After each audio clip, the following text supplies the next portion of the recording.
Hi, everyone, and welcome to the fifth annual Global Domestic Violence Conference. It's such an honor to have each and every one of you here today. Thank you to all of our speakers. Thank you to all of our attendees, and thank you to all of our sponsors as well. We truly appreciate you. And thank you to our amazing co-host and sponsor, Ragnar Sinikis. We truly appreciate you. Now, at this time, I'd love to welcome our first speaker, and her name is Renee Walters. She'll be speaking on the topic, Love Shouldn't Hurt. Renee Walters is a visionary, serial entrepreneur, and vibe enthusiast. Welcome, Renee. Thank you so much for having me, Gigi. My name is Renee Walters, as she said, and I do want to speak a little bit today about how love shouldn't hurt. When we think of love, we think of this just bliss thing. We imagine care, trust, warmth, this sense of security and partnership. But for some, love is this twisted into something that causes pain, panic, emotional scars, and that's certainly not love. Abuse, whether it's physical, emotional, psychological, is never okay. And I think that we must challenge the misconception that abuse is just a part of a normal relationship. Like it's just something that comes with being in love and being in a relationship. I entered into a relationship at the age of 19 years old, and I knew this person before we got into a relationship. We were friends because we were a part of this organization together. And before I was with this guy, he never showed signs or symptoms that he could be abusive. Like the beginning of our relationship was amazing. And a lot of my friends were like, oh, he's just such an amazing man. You have one of the best men in our organization. Like they spoke highly of him, but behind closed doors, it was like a whole nother person. Like you would get split personalities. And I remember the first night he abused me. We were in a bathroom. He choked me until I almost passed out. And then he spent probably like the next day or so crying and telling me like how this isn't him and how this has never happened before. He don't know what came over him, and he just was so crying and so sorry. And I myself was empathetic and apologizing to him, like, did I do something to him to cause that abuse to me? And that's the first sign that this is something's going on, because I'm blaming myself. Here I am, I have bruises around my neck, and I'm blaming myself, like, did I do something wrong? So going into our relationship further, I would watch what I would say. I would have to walk on eggshells to keep him okay, make sure things are how he likes it so he won't get upset and I won't get hit. And this went on for almost a year and a half, almost 2 years. And he left our company, and I ended up following him because, when you are in a domestic violence relationship, a lot of people don't understand that. So I lost a lot of my friends because they didn't understand that, how I could put up with abuse. Somebody who's just so strong-headed and, know what they want out of life, and this big aggressive person, up northerners have this thing of being aggressive. Like, so how could she be getting abused? And so I lost a lot of my friends because they didn't understand that when you're in an abusive relationship, that person makes it where psychologically they're all you have. Like you don't have family and friends. Nobody loves you because, oh, if they did, I wouldn't be hitting you, or you wouldn't allow this if other people cared for you and loved you. Like it's a mind game that they play with you. And so this went on for a long time. And I turned 20 years old and I started working at this place called Fry's Electronics. And I went to work one day with a black eye, and my manager called me in her office, and she was just like, I don't like this black eye. I don't like how you come to work. I don't like this look on you. Like you are above getting abused. You really should think about leaving. And I cried to her. I was like, it's hard. And like her talking to me, and she was a little bit younger than me, but her talking to me and giving me the motivation and the encouragement, like, hey, you don't have to go through this. You are better than this. You are a beautiful young lady. Like it's other men out there that will love you for you. Like I took that advice. And so the last time he put his hands on me, I left in the middle of the night, and I went to my friend's house, and I just cried on her shoulder, and she was like, we got to figure this out. She called an abuse line, an abuse hotline, and they came and got me immediately. And they put me in a shelter where I had zero contact with him. He couldn't find me. They had to let my place of employment, I had to leave my place of employment and go to another place. And they told them, like, no contact with this person. If you see him in here, call us immediately. Like, they took the measurements to keep me safe, and I was very appreciative of that. And I felt a sense of freedom. I got my life back. I stayed in the shelter for like 3 months. I got my apartment. I had an air mattress and a TV, and I felt the most sense of peace I had ever felt in my life because I was free. This man put me in the hospital multiple times, blacked my eye, broken ankle, broken shoulder. I racked up almost $20,000 in medical bills due to abuse. And every time I would get abused and he would have to take me to the hospital, he would go in there with me and he would be like, "You tell them that I hit you, I'm gonna kill you." Or he would be like, "Oh, if you leave me, I'm gonna kill myself and I'm gonna kill you." Just all these different things. So the doctors would be like, "Oh, are you being abused? Is everything okay?" Like, "No, I fell." I would have to make up these excuses. And just to be free of that, I was just so grateful and thankful. Because love at its core should be a force that uplifts and empowers and bring out the best in you. And that relationship didn't bring out the best in me. It just made me minuscule, made me have low self-esteem, and made me devalue myself. And that's not what love is. It shouldn't hurt. And when we are in a loving relationship, we should feel safe. We should be our authentic selves. We should not be afraid of judgment. I'm sorry, I don't know what's going on. I'll try to move. And we should be free of judgment, rejection, and free of harm. And so we must be clear that love does not justify abuse. Love should never make you feel small, inferior, or afraid. Love shouldn't bruise your skin or your heart, because it's not love. It's control, it's manipulation, and it's violence. And I encourage anyone out here, men or women that's going through abuse, to speak up. You're not alone. There are people out there who will help you, that will care for you. My friend, we had just been friends for a little bit before she took me in and helped me make the phone calls that I needed to make and kept me safe. So I appreciate that. So I just implore you that if this is something that you're going through in your life, please speak out about it. Please get help and know that you are valued and you deserve to be loved. You deserve to be safe and you deserve to feel empowered in your relationship. So thank you. That's my TED Talk for today. Thank you, Renee. Very powerful. And again, Renee covered this topic, love shouldn't hurt. Now, our next speaker is Nicolette Bauman. Welcome. Nicolette, she's a certified integrative health coach. Welcome, Nicolette. Thank you so much, Gigi, for hosting this conference today, and I'm honored to be part of this amazing panel. Today, I'm going to be speaking about power and authority, and I'm just really grateful to be able to share my thoughts and experience on this particular topic. When we often think about power and authority, we think about it as something as external, something that others have over us. But the truth is, our personal power is innate. It's a sovereign state. And it's a fundamental part of who we are. However, in situations of domestic violence, this power can be gradually eroded over time, often so subtly, we don't even realize it's happening. In abusive relationships, power is taken through various means: intimidation and fear, emotional manipulation, financial control, isolation from support systems, gaslighting, and undermining self-confidence. It's crucial to recognize that domestic violence and abuse aren't limited to romantic relationships. Family members can also be perpetrators of abuse. Parents, siblings, children, or extended family can engage in these power-taking behaviors.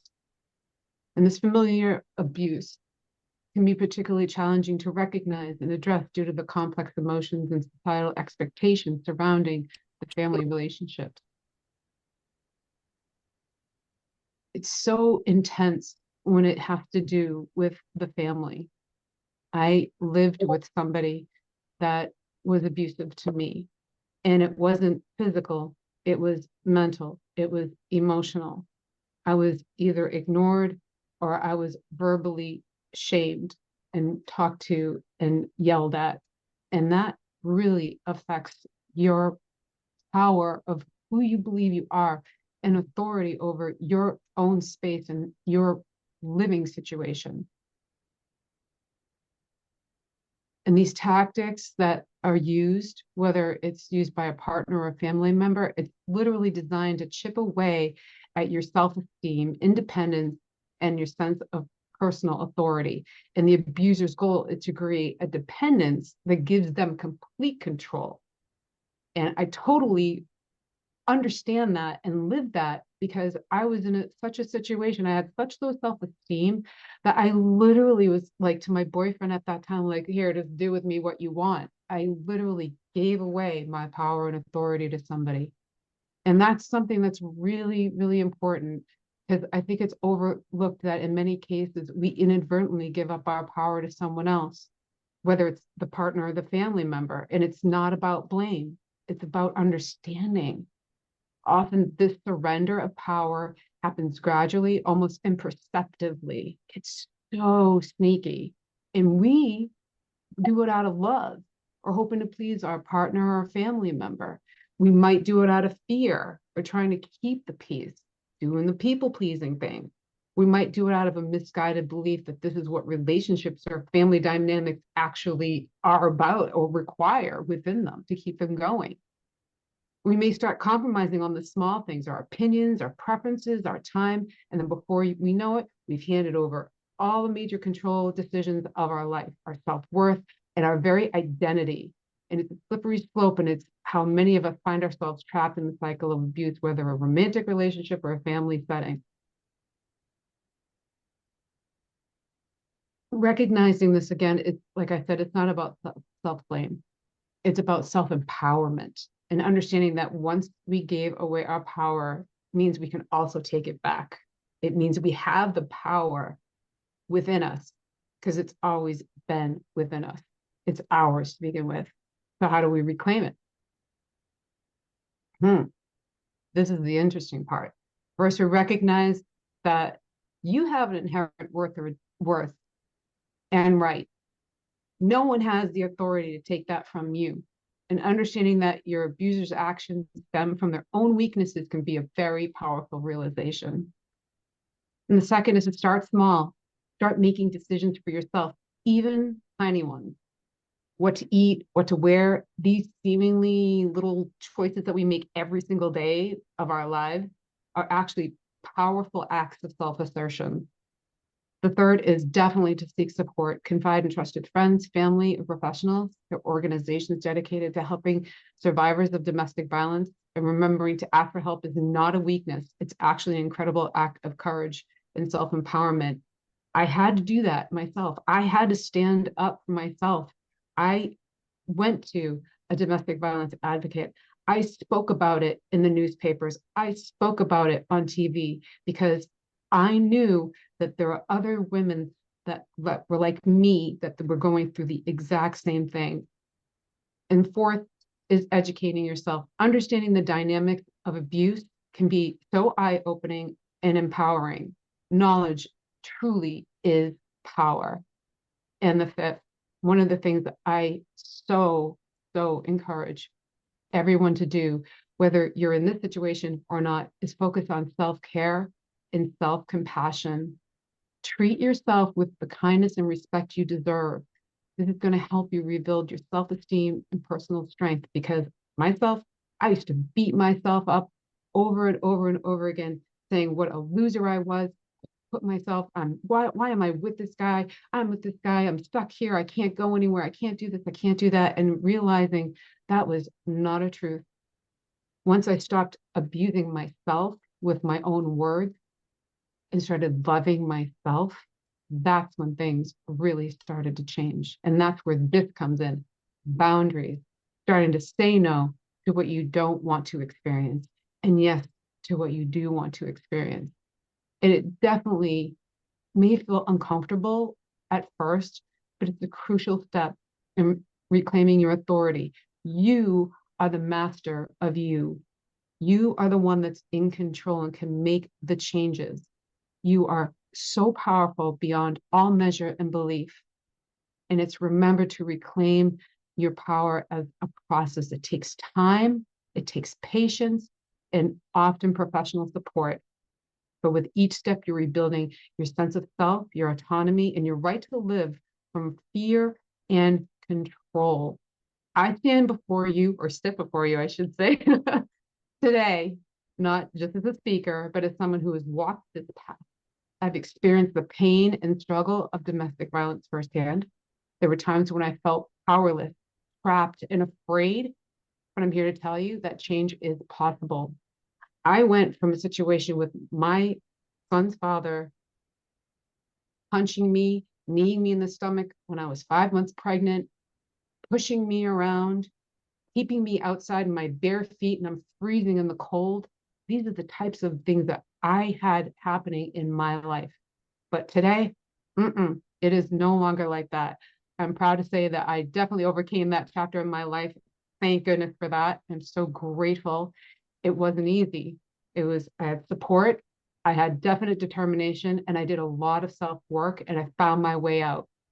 Today, I'm now happily married to someone who truly respects, honors my autonomy, and loves me unconditionally just the way I am. Not trying to change me, not trying to manipulate me, not trying to tell me what to do or how to be, but allows me to breathe and have space that I can actually take up. My partner sees my strength as something to admire, not something to diminish or be intimidated by. He supports my growth, celebrates my successes, and stands by me through challenges. This is what a healthy relationship looks like, and it's what each and every one deserves to have in their life. My journey from victim to survivor to thriver, yes, that's where I'm at today, is proof that there is a life after the abuse, a rich, fulfilling life filled with love and respect. If I can make it through, so can you. You are strong. You are valuable, and you have the power to rewrite your story.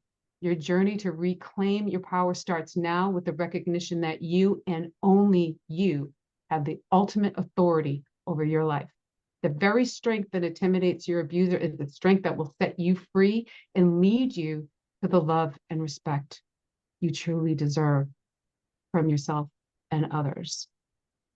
Thank you so much for this opportunity to share my story, my experiences, and my thoughts on power and authority with you all today.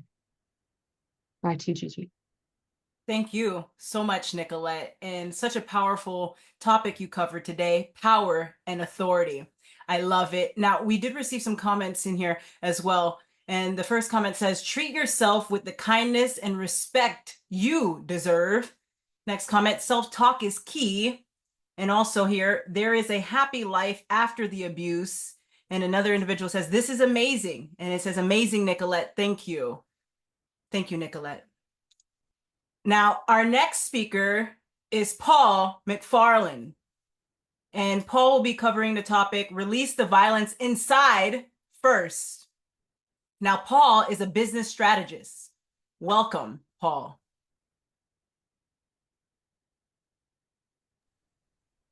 Hello. First, can you hear me okay? Yes.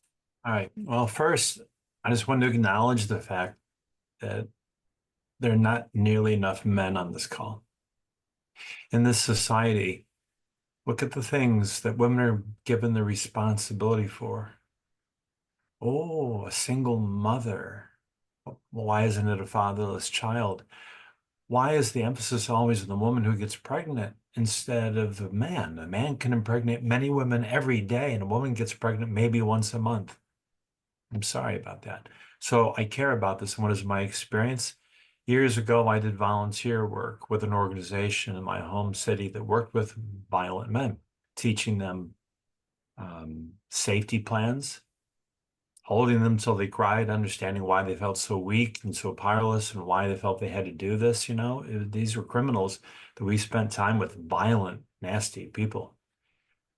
And going forward, I just want to let you know, keep your fingers crossed. There's something I have in development that's going to be an app that will do many things in this world, but particularly this. It's an app that when you capture video, it will be, the receipt of it will be put on blockchain. And why is this important for this topic? There are places in the world, there are cities and counties, even in the United States, where if you have video, your abuser may be friends with the local police and they may make it all go away. This invention we'll put it somewhere where no one can remove it and it will always be there. So this is something I care deeply about. Now, the topic specifically I want to talk about is, why do I talk about the violence inside? Well, if we tolerate the idea of violence in ourselves as a man, if we tolerate the idea of violence in a society, we hold it inside of us, that's where it has to begin. I don't tolerate the idea of violence because I don't have any violence or the war inside me. And so if I don't tolerate any violence inside me, why would I tolerate it in society? Think of war. Many countries exist simply either to make war or prepare for war. That's all they know how to do. And I'm going to take this replay when it's finished. I'm going to be posting it and sending it to almost every man I know on social media, as long as that may take, because they're the ones that need to see this. They're the ones that need to hear the stories. We are the ones who need to make a difference. My job is not to stand with you wonderful women. That's great. My job is to change the opinion of people who look like me. I have to change the mindset of the people who look like me. And by removing the whole idea of tension, of violence, and war inside each person one at a time, that's the only way I know how to do it. And it's something I'm very committed to because I'm a pacifist and I live that kind of way. So that's why I care. That's my history. This is what I'm going forward. And this is the message I'm going to tell all of you why I'm here and what I'm going to be here to do. So thanks for doing all this all.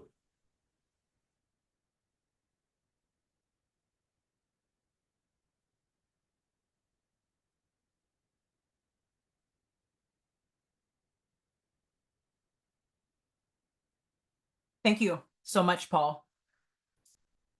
We truly appreciate you.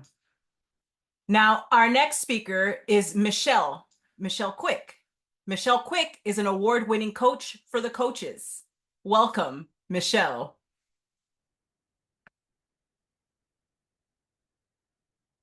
That's better. Now you can hear me, right? Yes, ma'am. Oh, great. So hello and thank you. And thank you for the honor of me being here and participating with all you great people. It's really an honor. And good evening from Denmark, I should say. It's after 9 p.m., but really, really excited to be here. Now, I want you to think back, and I want to invite you back to 2006. Now, this is my story, and it doesn't have to be the same as everyone else. I was sitting in my little one-room apartment. I was literally stoned on cocaine and amphetamine. I was drunk, and I was looking for one more bottle to drink my sorrows away. I had hit rock bottom. I didn't want to live, and I was praying for something or someone to save me. That was when, a short time after that, a man came into my life. And I mean it, when he came down the stairs where I was that day, not when I was drunk, another day, I really thought that it was angels around him. He was beautiful. He was cosmetic, and he saw me. And for a really great while, I was a princess. I was treated with respect, with love. I was seen, and he really, really understood me. But in a stormy love affair, And because I thought that I had everything, and everything happens for a reason. He asked me if I was available, and I said yes, of course, but there was a but. I wanted a child because I thought I was ready for that at that time. So really, really quickly, I got pregnant. A half year later, things started to happen. And the manipulation and the hurt and the violence, the physical and the psychology, the psychic violence started. Not as much as every day, but no, difficult word in Danish. So at the right time, in the right moment, it would happen. He didn't hit me every day. He didn't talk back bad to me every day. And some days was actually good. It was the perfect timing, like a nail, fretting a nail at the perfect moment, so that my vulnerability got bigger. My self-esteem got pushed into oblivion. But things happen when you become a mom. And where I didn't have the strength to protect myself or protect everyone else, I protected my daughter. Because I realized that I didn't want this for her. I didn't want a life where she should see her mother in that state. And I didn't want her to grow up and feel or see or think like that this was actually the way that you treat other people, or that people should be treated. So I made a decision and I left him. The thing is, the years after, do we leave our abusers? Because we can leave them, we can move, but how do we leave them up here? As I told you before I met him, I actually was abusing myself. I literally every day was talking bad to myself, and I was in a domestic violent relationship with myself. So it stands to reason that I got in a relationship with someone else, because he was just filling in where I usually was. So after leaving him, it took a while for me actually starting to treat myself with respect and not being in that relationship anymore. Didn't take one day, didn't take a year. It's been years. And I will be honest, sometimes I'm still there. Sometimes my thoughts are still not the best. I don't know about you, maybe not you. As I said, this is my story. We have to remember that we are in a relationship with ourselves. People can come and go, and we can say that it is their fault and they are really bad and they do bad things. So it's not our fault that they do it, but it is our responsibility to leave it and to clean up inside, to love ourselves and to be the best that we can be. And if not for us, then for the people that look to us for the strength and the love that they need in their life. So thank you. So thank you for giving me the opportunity to share my story. And thank you for being so strong that you are here now. Take care. Stay safe. Thank you, Michelle, all the way from Denmark. We truly appreciate you. And you covered such a powerful topic, how pain can give a new perspective from emptiness to purpose. I love it. Now, we did receive some comments in here as well. We're going to circle back here. It says, thank you, Paul. Male engagement is important and also enhancing technology in this new world to hold those who use violence accountable. And then it also says, healing is a process. Offer ourselves mercy and grace along the way. And it says here, thank you for sharing your story, Michelle. Thank you, Michelle. Thank you. Now, our next speaker is our co-host, Ragna Sinikis. She's the founder of World Woman Conference and Awards, that's WWCA, Woman Entrepreneurs TV, Change Makers Coach, and Ragna is a public speaker. Welcome to our amazing co-host, Ragna Sinikis. Hello, everybody. I have been listening, and to be honest, I think that I'm going to go off my script because I wanted to talk about the part of community, and to be honest, Paul touched most of it. Also, Nicolette touched a bit of it, and not to say that Michelle touched the part which really talks about our commitment and what we are doing in our communities. But I think maybe three really important things that we need to keep in mind, where we see this topic, we always see rather the victims or the people that are really putting us in this situation.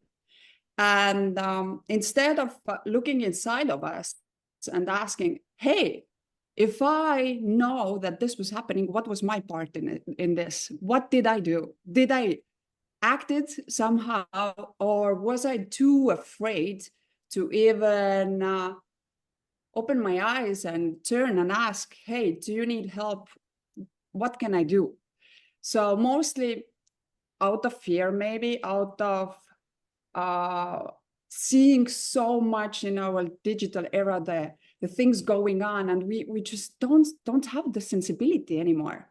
Sensibility to be compassionate, empathic with people, because the violence has become such a big part of our everyday life that we get to be immune to it.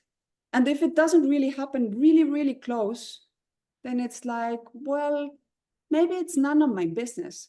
So I think the first thing what we really need to do is come from that mindset that this is not my business, and say in our community that this is our business because we are allowing it, and we don't really do anything that the victims feel safe even to come up front. The second part, which I want to emphasize again, as Paul was really emphasizing it, and I think it is incredibly important, is men, and how I'm a mother, I have a 12-year-old son. I think it's so important how we talk about those things, how they grow up, which is their mentality. Is their mentality that if I do not touch the woman, then I already did my part. I think where men really need to step up is, you know what?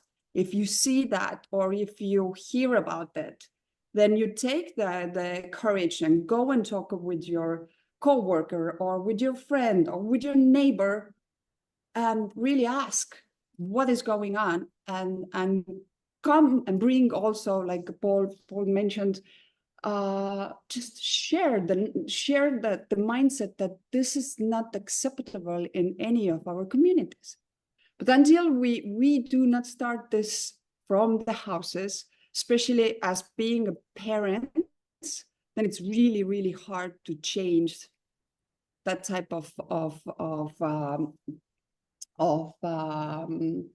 the circle. And the third thing which I was listening and really thinking is how do we usually react when we hear about the domestic violence and also the conversation that we have about it?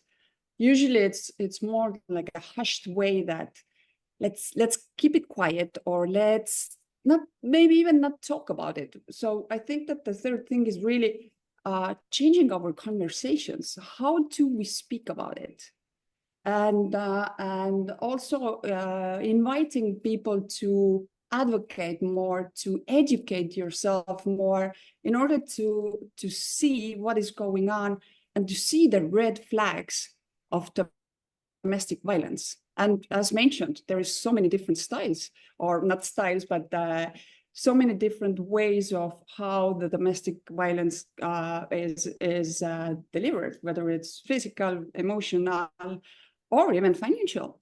So I have shared my story. This is our 5th time. I think I shared my story on the first one, and I actually, no, it was the 2nd time, because I understood that I was emotionally abused for many years in my marriage, and I didn't even really understand. But listening all the stories in the first round that we had this incredible event, I really started to see the red flags, and I was like, oh my God, I am one of them. And I have just allowed myself to go with people pleasing. And as Michelle also said that if you are a parent, then you make a different type of decisions. So I'm incredibly thankful for everybody that has shown up today.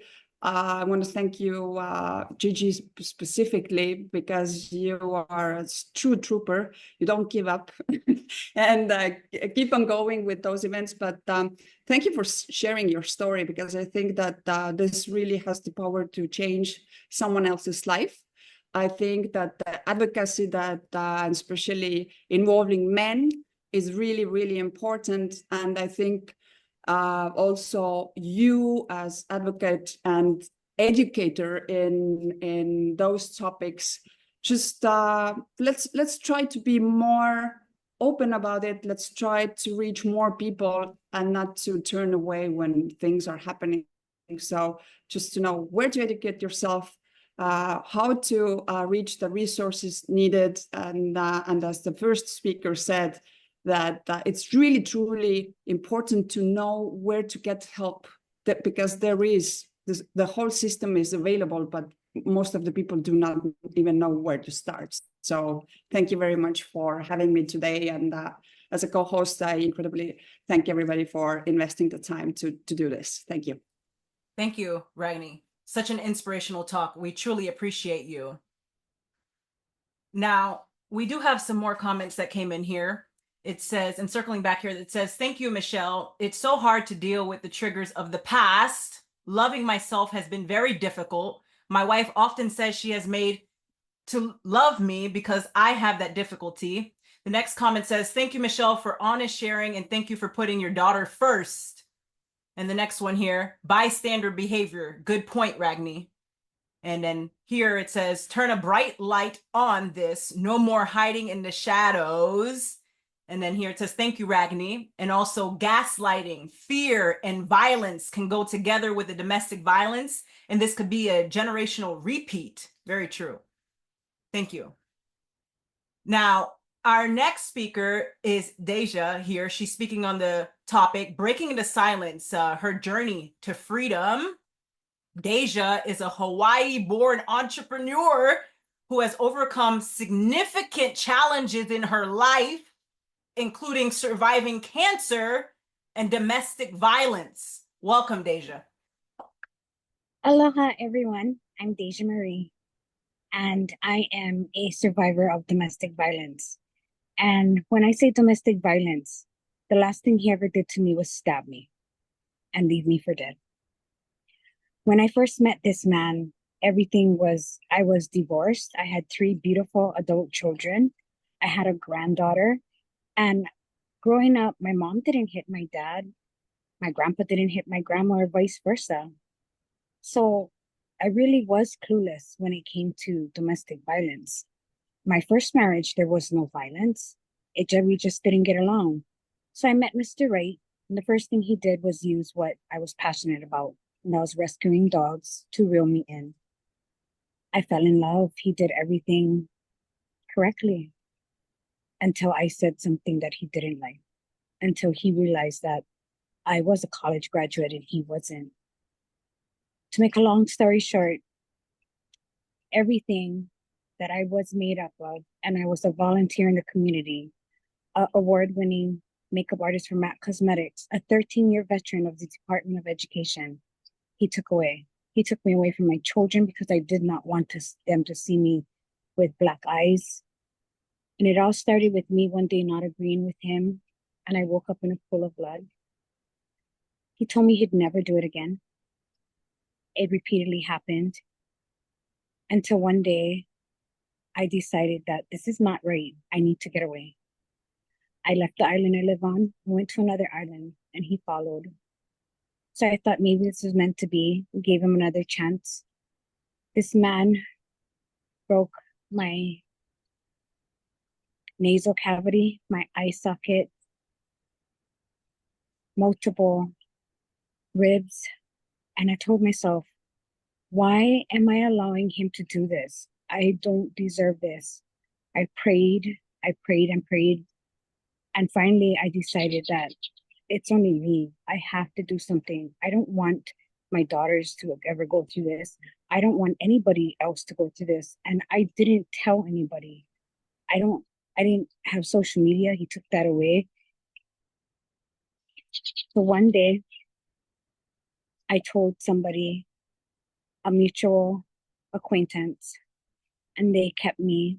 And to make a long story short, they took me to the emergency. And that's where I learned how much people out there are willing to help you. I was seen for my wounds, my bones, and I was taken to a domestic violence shelter in where I regained my confidence. At first, I was too proud, thinking, why am I here? I don't need this. I'm a college graduate. I worked for the state, but I did need it. At the same time, I was diagnosed with breast cancer. He knew it. It didn't stop him. And I decided that was more important to live than to go through what I was going through. I started all over again. He burned everything I owned that he had and went to he went to where I had my things as storage, broke in, took all my valuables, my children's pictures, and burned them too. This man had to be dealt with. I couldn't just run away. I instantly asked the shelter to help me get a restraining order. And I went to the prosecutors and I shared my story. But the first thing I ever did was go on Facebook and write about the monster that I had dealt with for 3 years, and to let everyone know this man and what he did, and not to be a victim. I am now cancer-free. Well, I got away from him. I went through my chemotherapy and I swore off men. I said, this man, there will be other men who do the same thing as him. I was very wrong. I survived cancer. I met someone who's never swore at me, never hit me, never put me down, and supports me the most unbelievable way. From the day I stopped my cancer treatment, that man knew that I rescued pit bulls and bullies for over 20 years, brought my support animal into my life, a Black bully girl. He and my adult children are the most wonderful relationships where my daughters go to him before they'll come to me. And I couldn't believe it. I have to pinch myself sometimes. I am still in therapy. I'm going to be honest, I'm still in therapy over what happened to me. But I am back volunteering in the community. I have built 2 businesses that give back to the domestic violence shelter. I'm an active volunteer there, and I go and I share my story with the girls. More personable. We sit down and we talk. I am an advocate and a voice for men because in the shelter, I met some of my bestest friends that were men there who were going through the same thing as me. I have the most wonderful support system, and it came from complete strangers. My family had a hard time acknowledging what I went through, but it had to be known. If you're going through anything like what I did, you have to get help. A stranger, even if they're walking by you, stop them, tell them, hey, could you help me? It's words. It doesn't hurt anyone. It's the best thing I ever did was get help. And there are so many people out there that want to help in these kind of situations. My therapist says I no longer need therapy, but there are triggers. I'm not going to lie. There are certain places that I see on TV that reminds me.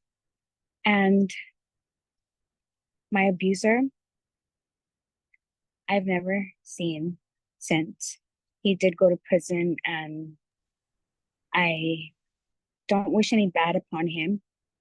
I have forgiven myself for going through what I went through.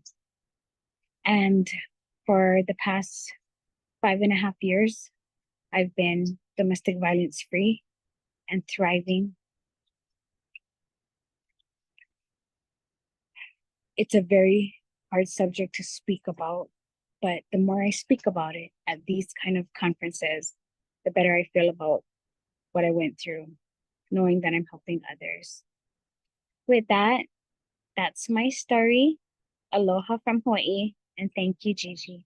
Back to you. Thank you so much, Deja. Very powerful. We truly appreciate you. Now, we do have some comments that came in here. It says, the first comment, yes, congratulations, Deja. I too am a cancer survivor. The next one says, such bravery and incredible resilience. Next comment, wow, that gave me chills. I'm so happy you are still here with us, Deja. Thank you for your strength and sharing your story. The next one, blessings to you, and so glad that you have moved from victim to surviving and now thriving.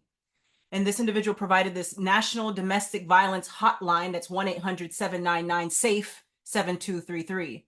And then it also says, sending you a big hug. And 2 comments here. Such an inspiring story. Sorry you had to go through what you went through, but I'm glad you became stronger through it.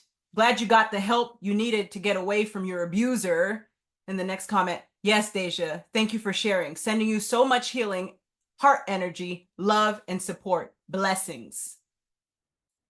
Now, the next speaker is me, and I'll be covering the topic, there is hope. Now, I want everyone, before I go ahead and get started here, I want everyone to go ahead and unmute your mics. Unmute your mics. And when I count to 3, I want you to say with me, I will never give up. Are you ready? 1, 2, 3. I will never give up. And again, one more time. 1, 2, 3. I will never give up. I love it. Thank you. Man. Now, I want to start off with the HOPE acronym. That's HOPE. And the first letter is H. And H is for hold on to hope. Yes, there is hope, and hold on to it always. The next letter here is O.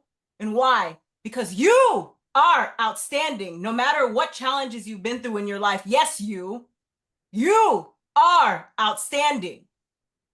And the next letter here is P. And what's the P for? It's for pray daily. Prayer truly matters. And the last letter here is E. And that's everything is possible. And yes, you can overcome. You can overcome all things.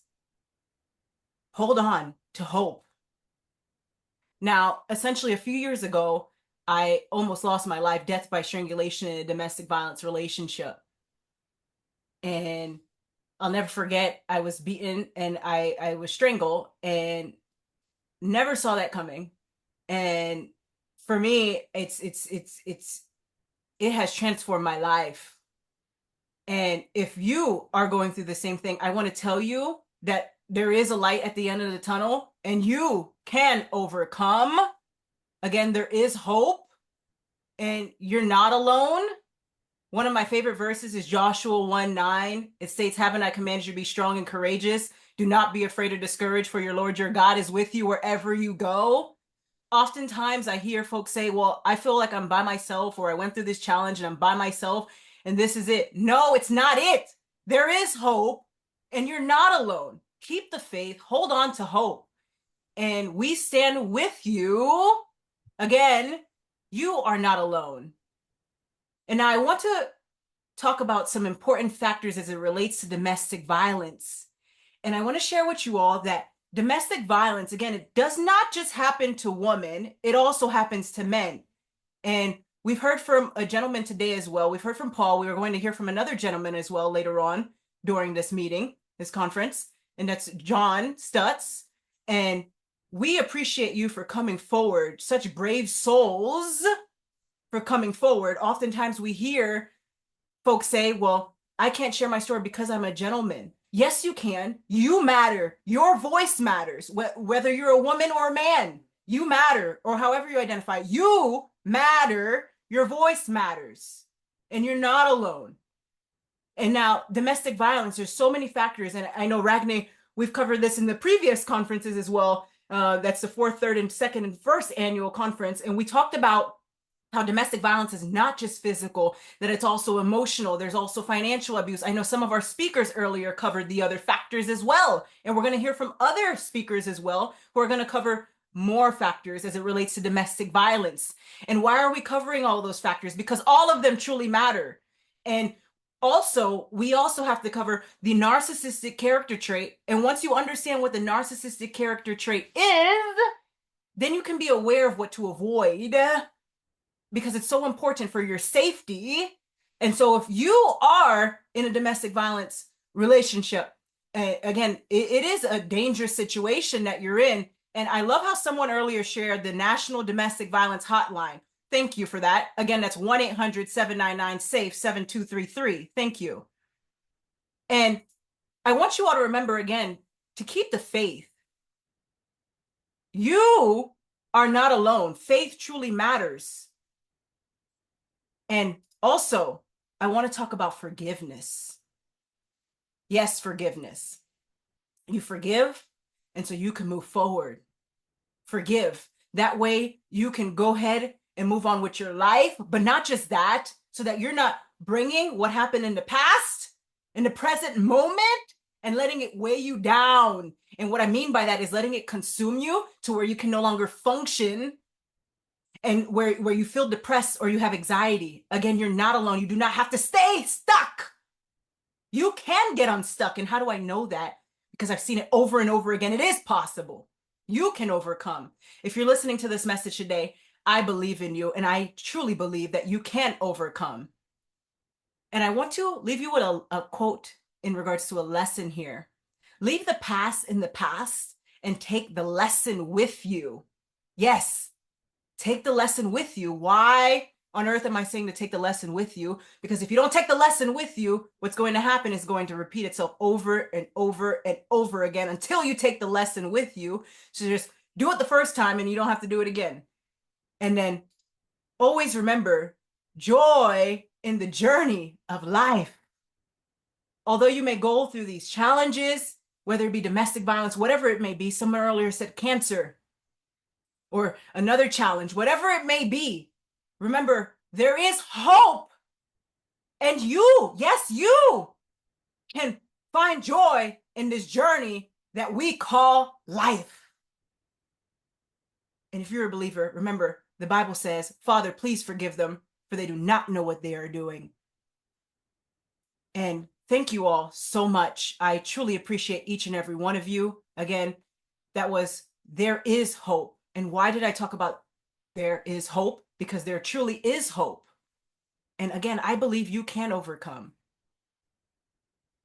Now, our next speaker is Dr. Ambreen Reyes. Dr. Ambreen Reyes, she's a medical doctor with an MPA degree from Harvard University.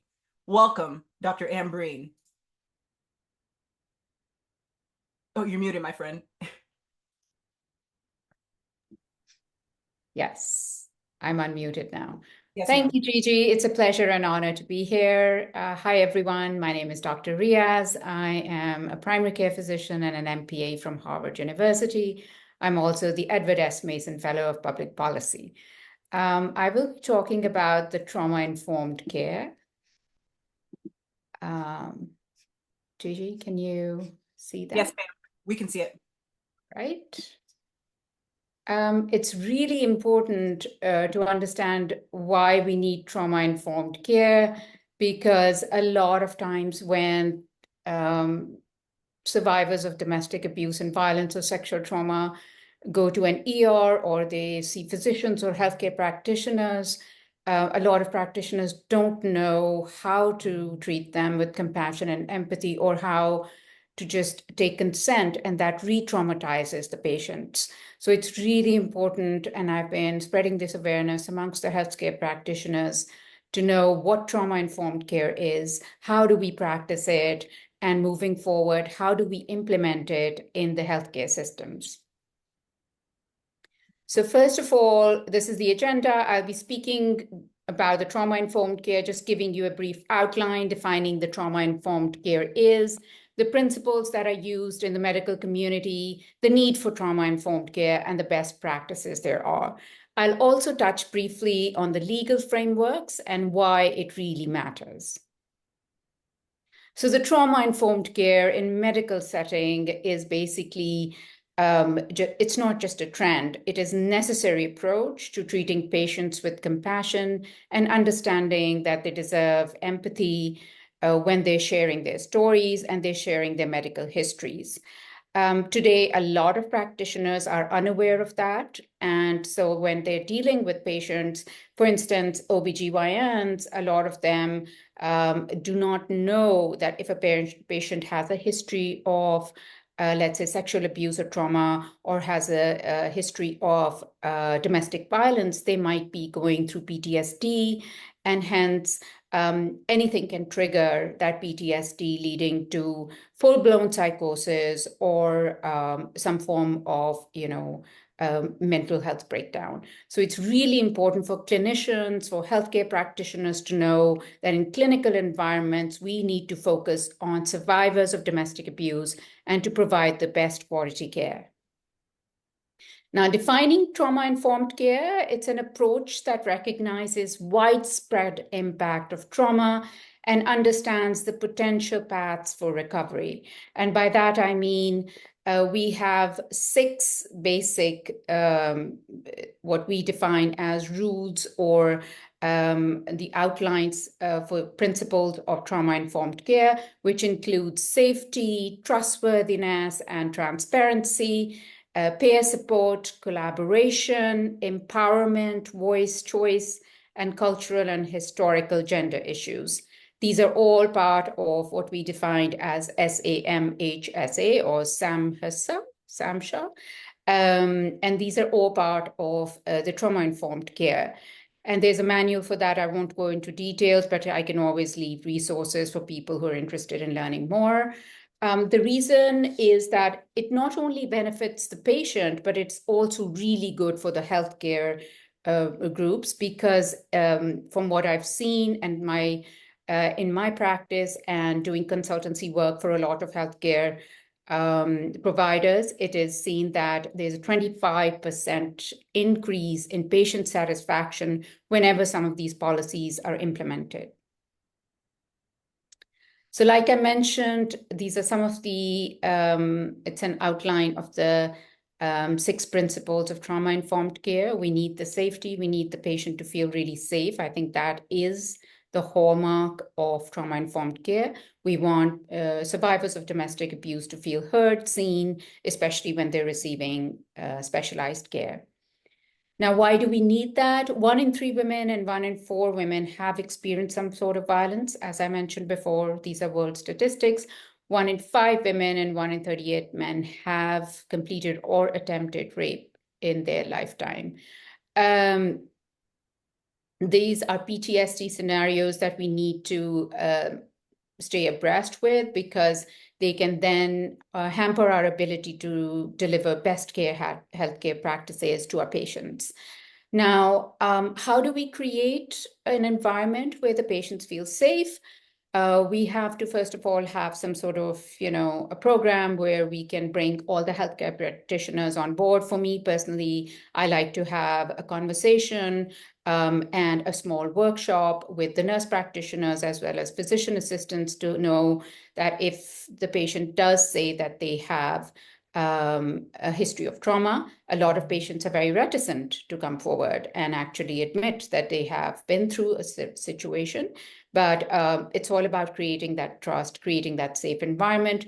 Then we have to really work with them in a way that they feel confident, they feel safe, and that leads to better outcomes, I've seen, and also more patient satisfaction. I have done a lot of case studies also. We've seen a noticeable shift in patient comfort, engagement, particularly those with a history of trauma, sexual trauma, or domestic violence, survivors of domestic abuse and violence. Now, how do we recognize? A lot of times, like I mentioned, patients will not be saying that, oh, I have a history of trauma, or I have been in a domestic violence situation. Then how do you treat those people? So I have seen that you can recognize the trauma symptoms very easily. There's a startle reflex if you touch the patient. So you really have to make sure that you get their consent, and you get informed consent, which is part of our medical practice, obviously. But then you go into detail and you tell them exactly what you're about to do, where you will touch, how you will touch them, and why it is necessary. Because if you just take the consent and move forward and start touching the patient, they might have a startle reflex, like I said, or they might go into full-blown panic attack because it might trigger some memories. And as a result of that, it might trigger a fight or flight response. So it's really important to let your patient know that it's not just informed consent, but the reason why we need it is because before touching the patient, we need to let them know that this is important for the examination. It's a part of the examination, and these are the areas so that they're prepared for it. Also, another thing that I found really interesting is that I've collaborated with legal support systems and legal frameworks. And if we do find out that there is a history of trauma, I've seen in certain children who have been exposed to incest or have been raped, that having that legal framework in place and being able to call immediately is the best way moving forward, because sometimes you don't want the patient to leave. You just want to keep them. You want to inform them immediately that, this is something that needs to be looked at. You don't want to let them go back with the abuser. So holding on to that, and therefore it is important to develop those relationships with the legal authorities and letting them know that what the patient is going through. Survivors are 50% more likely to seek medical help when they know that the clinic has coordinated partnerships with domestic violence shelters or sexual assault advocates. These are statistics that we learned over a period of time, and we are documenting them, and we intend to publish them in the Emory Healthcare Practice Network. But it's still an ongoing research, and hopefully we will be able to publish the whole paper at some point. But like if the survivors feel that they have a support system, that there is someone who will listen to them and take them seriously, they do feel comfortable, and they feel comfortable coming forward and seeking medical help. Also, empowering patients with choices, letting them know what are the different ways that they can reach out to medical practitioners. A lot of times patients don't even know what is available to them. They don't know what it entails to come forward with a history of trauma. And, in the ER, I've seen so many women who come forward, and I knew that they had bruises all over them. But they were not ready to speak about it. They were not ready to come forward with it. And in that case, again, like I said, you have to train your staff, you have to create your awareness, so that immediately they pick on that. And then create that environment and make them feel comfortable so that they will eventually speak up and speak about that. We have seen that in our scenarios, we've seen that 20% increase in patient satisfaction, like I mentioned, over a period of 6 months when he started implementing these practices at a major healthcare facility here in Atlanta. So we've seen those results, we've studied those results, we know that it does create change.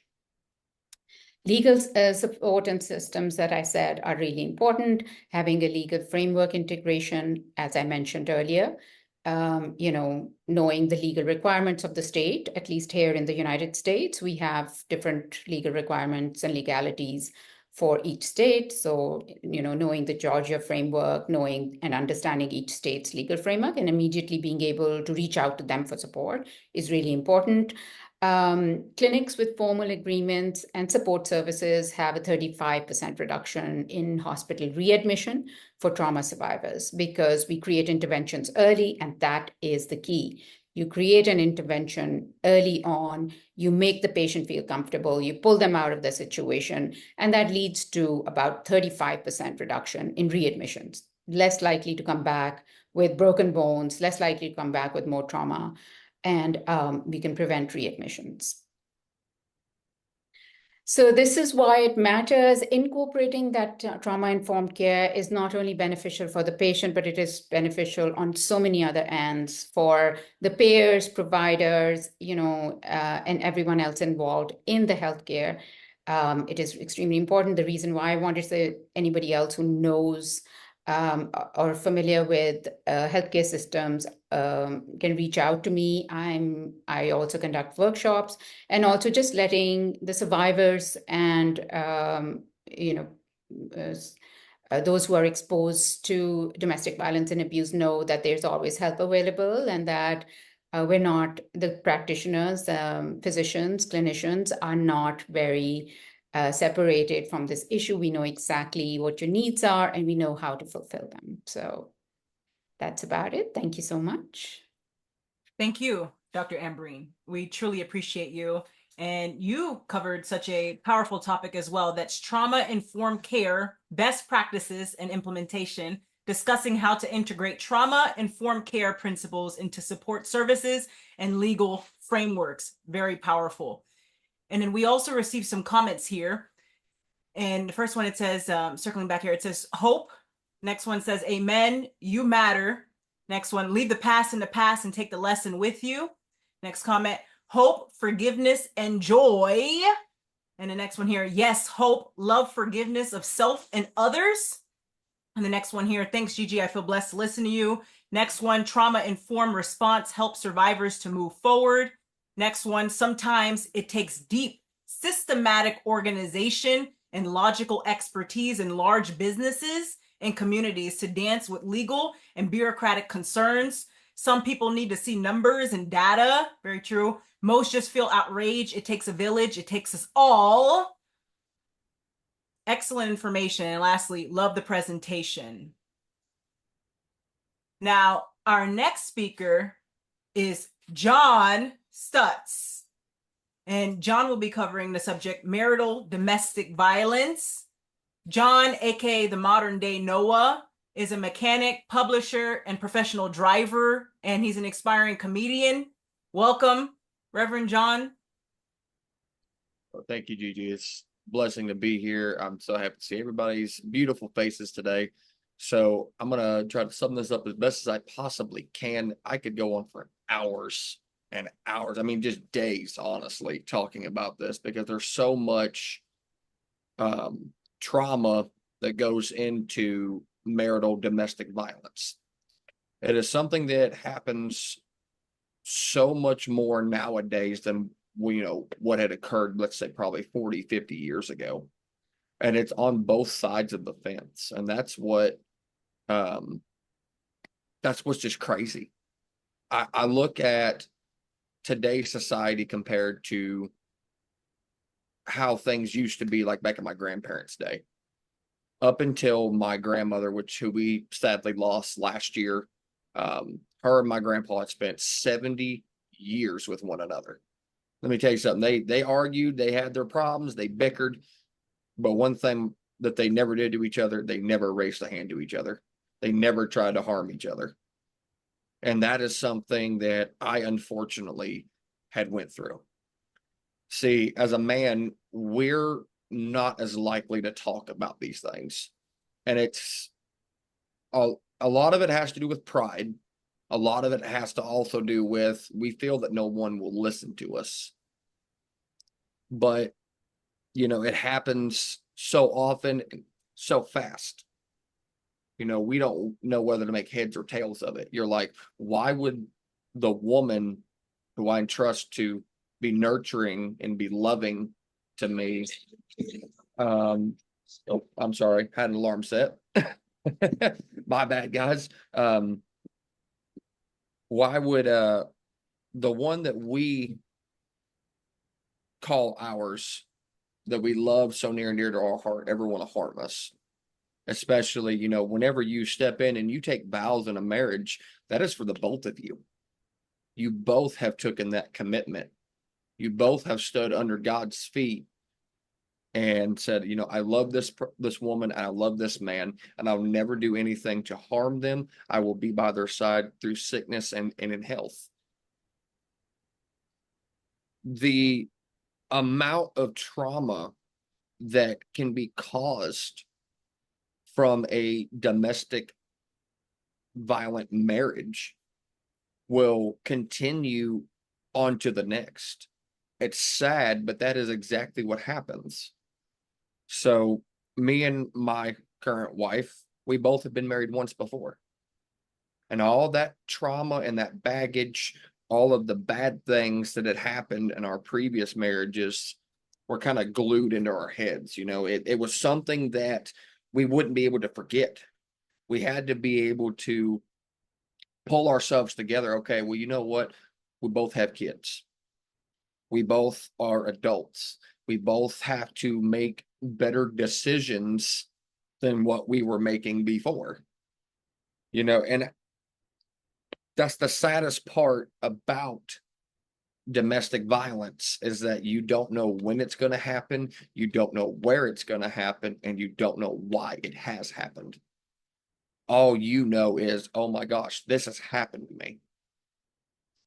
But as a man, finally, this is the first time that I've actually spoke out about this to anybody aside from my wife, because I want to be that voice for people, not just men. I want to be a voice for men and women. That just because you're going through it does not mean you have to put up with it. Don't be afraid to reach out for help. Don't be afraid to say, white flag, I'm not doing this no more. Whenever you can stand on your own 2 feet and admit that I'm not strong enough to be abused, but I am strong enough to walk away. And when you walk away, you feel like such a move of empowerment. You feel like you're standing 10 foot tall, and you get all that aggression and trauma out of your system. When I met my wife, I won't go too detailed because some things are a little bit triggering for me, because I'm still learning to work through certain parts of that trauma. Whenever you go to battle your personal traumas, it does take time. It is not something that just comes in a week, a month, or a year. It can take years. It could be 10 years down the road before you ever come to that conclusion. But I was in a marriage where I was beat with objects. I had objects tried to be inserted into my body, like as knives or glass. Physical confrontation with fists and with feet, biting. I went through so much. So I was down here, but then I came up here. And I did it because I knew that I was strong enough to walk away. For those who get put in those situations, don't antagonize it. Don't instigate it. Don't sit there and try to make it worse than what it already is. You know, as a man, as a respectable man, let me rephrase. As a respectable man, I don't believe in putting my hands on a woman. Period. flat out don't believe in it. Now, whenever I worked in law enforcement and whenever I was a firefighter, you know, there was times where I had to restrain individuals, but it was for their safety. It was not to harm them. I did not have any intentions of harming them. It was to keep them from hurting someone else. They were then deemed a danger to themselves. That's exactly what I had to do in my first marriage. I had to restrain my own self and walk away from that situation. And it's so hard because, you know, when you get married for the first time, you think, oh my gosh, this is the one. I want this person right here. But then something like this happens. Now you don't know what to think. Your head is spinning all over the place. You don't know who to believe. You don't know who to trust. You go through this almost blind. And you have to try to figure out, hey, you know, what can I do? What's possible? You know, one of my good friends that, yes, Dr. Amber, 1 in 7 men are abused. That's 1 in 7 too many. There's too much abuse all around the board. Like this day and time is just, it's flabbergasting of how often people want to hurt one another. You know, that's the reason, that's one of the biggest reasons I became a reverend. Why I got my ordained minister's license. I want to show people that there's lots of love in this world. Marry people, be there for funerals and in their time of need, and be there to support one another. And that's why I keep pushing. I don't stop with an answer of no. I keep pushing. You push forward to do better in life. Because if you let that trauma hold you down, you'll never get anywhere. I promise you, it is an ugly, ugly, ugly thing. Trauma has its ways of putting its chains on us, strapping them down, and throwing away the key. But you got to be smart enough and strong enough to say, no, I'm not shackled no more. I don't need this no more. And that's whenever I come to meet my current wife, Isleth. Isleth S. and the power of God was the only reason I am standing strong like I am today. You know, I could go on and on about this, and I love every one of y'all that are here. I love everything that I've listened to. Just I was listening while I was still working at the same time, and I gotta say, I'm so proud of each and every one of you who have come this far in their lives, have accomplished what they have. Don't be afraid to keep pushing further and harder. You know, my motto that I want to leave everybody off with, so I got 2 things to say. So for those in here that believe in the love and power of God, let's always remember one certain Bible verse. Let's remember Philippians 4:13. I can do all things through Christ who strengthens me. That applies in domestic violence. God's strength is why you keep going. His will be done in that situation, and he's protecting you with his armor of God that he talks about in Ephesians. Always keep that in mind. But my motto that I live by is yesterday is history.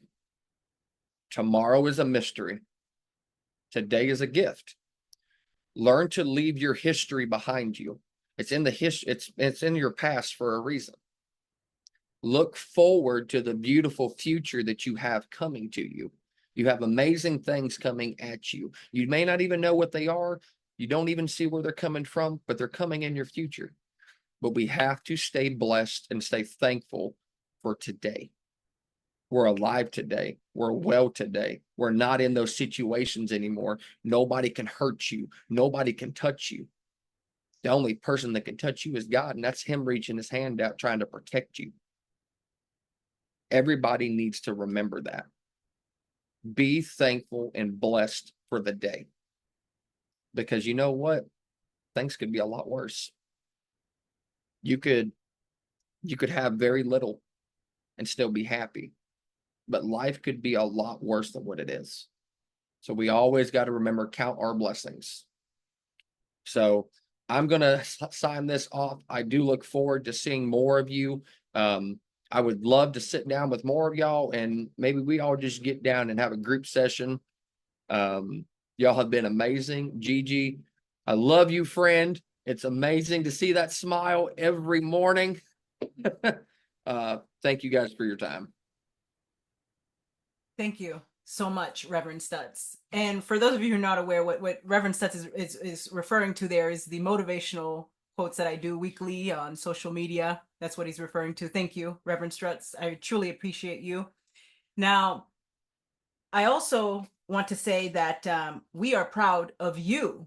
You said earlier you're proud of everyone for coming forward and sharing their story, but we're also proud of you. We know that it's your first time sharing your story, and you are such a brave soul. And thank you for coming forward and sharing your story. We appreciate you. Now, we did receive some comments in the comment section, and circling back here, this was Dr. Riaz here. It said, love the presentation. Thank you, Dr. Riaz, for the presentation. That was very informative, Dr. Ambreen. And the next one, Reverend Stutz. Thank you for sharing, Reverend Stutz, and giving voice to male survivors. Again, it is a process. Next one here, healing is a process. And then it says here, it is so important to have men's voices. It helps make it easier for other men to share their stories. No one deserves to be harmed in a relationship where they should be safe.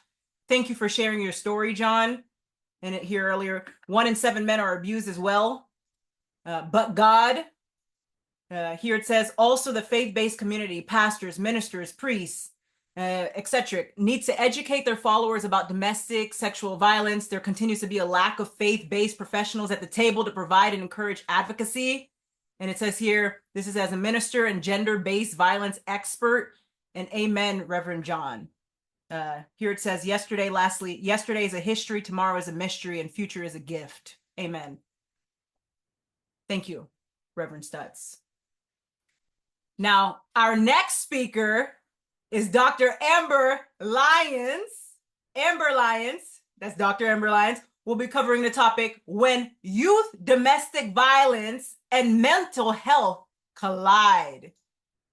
Now, Dr. Amber Lyons, Brooklyn, New York native, who transitioned to the Atlanta area in July 2011. She's an ordained elder serving at Spirit and Truth Worship Center, now that's Georgia, under the leadership of her pastors, Kurt and Miss Buckmeyer, who preaches and teaches the gospel of the Lord Jesus Christ. Welcome, Dr. Amber Lyons.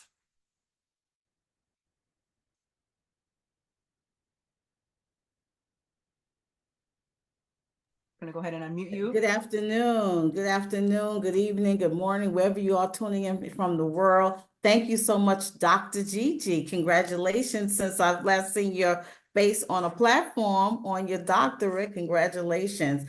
I have been so blessed. Thank you for having me here today at the Global Domestic Violence Conference. I want to salute your co-host, Renee Sinikits. Thank you, Reagan. It's so good to see you. Smooches, I've been blessed by everyone that has spoken so far. I would like to share my screen if it's okay.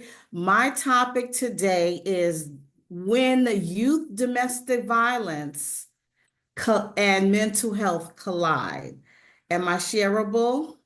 Yes, ma'am. Okay.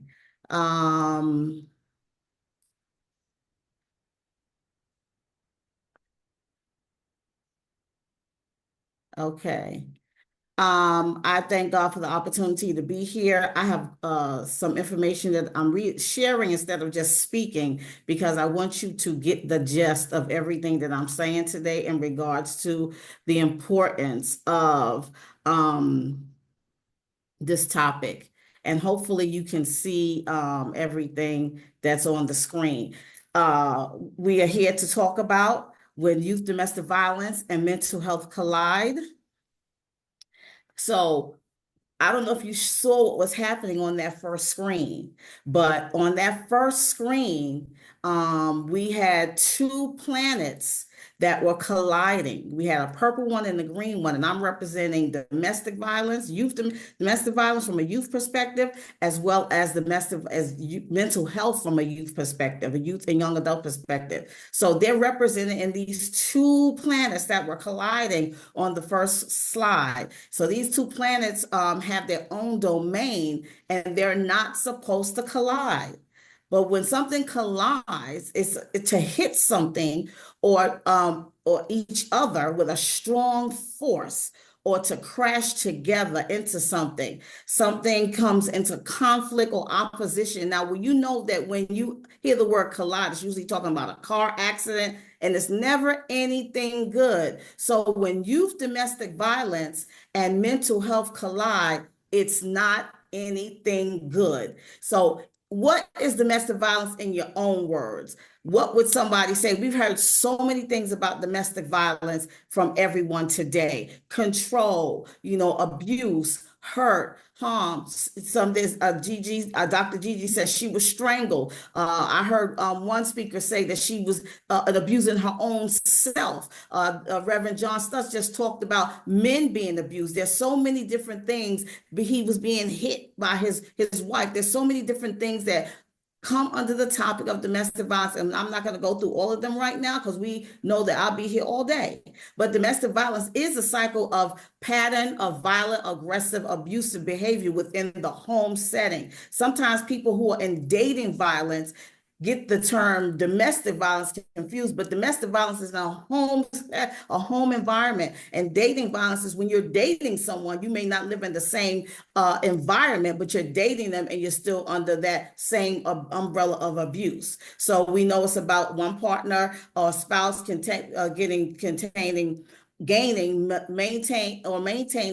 power and control of another intimate partner in the forms of violence, physical, verbal, psychological, sexual, socioeconomic, financial, and a lot of people don't realize that there is a spiritual violence. There's violence on the spiritual level as well. People use the word of God. People use the Bible and the scripture as a weapon to be able to have control over another intimate partner.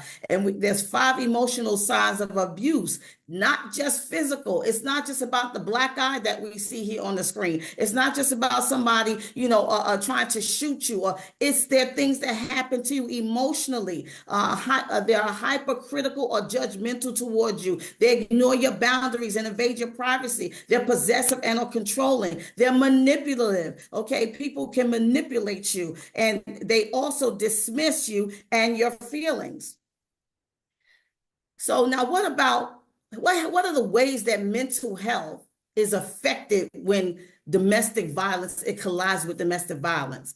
The national sample of American children found that over the past 60% were exposed to violence, crime, or abuse in their homes, schools, and communities.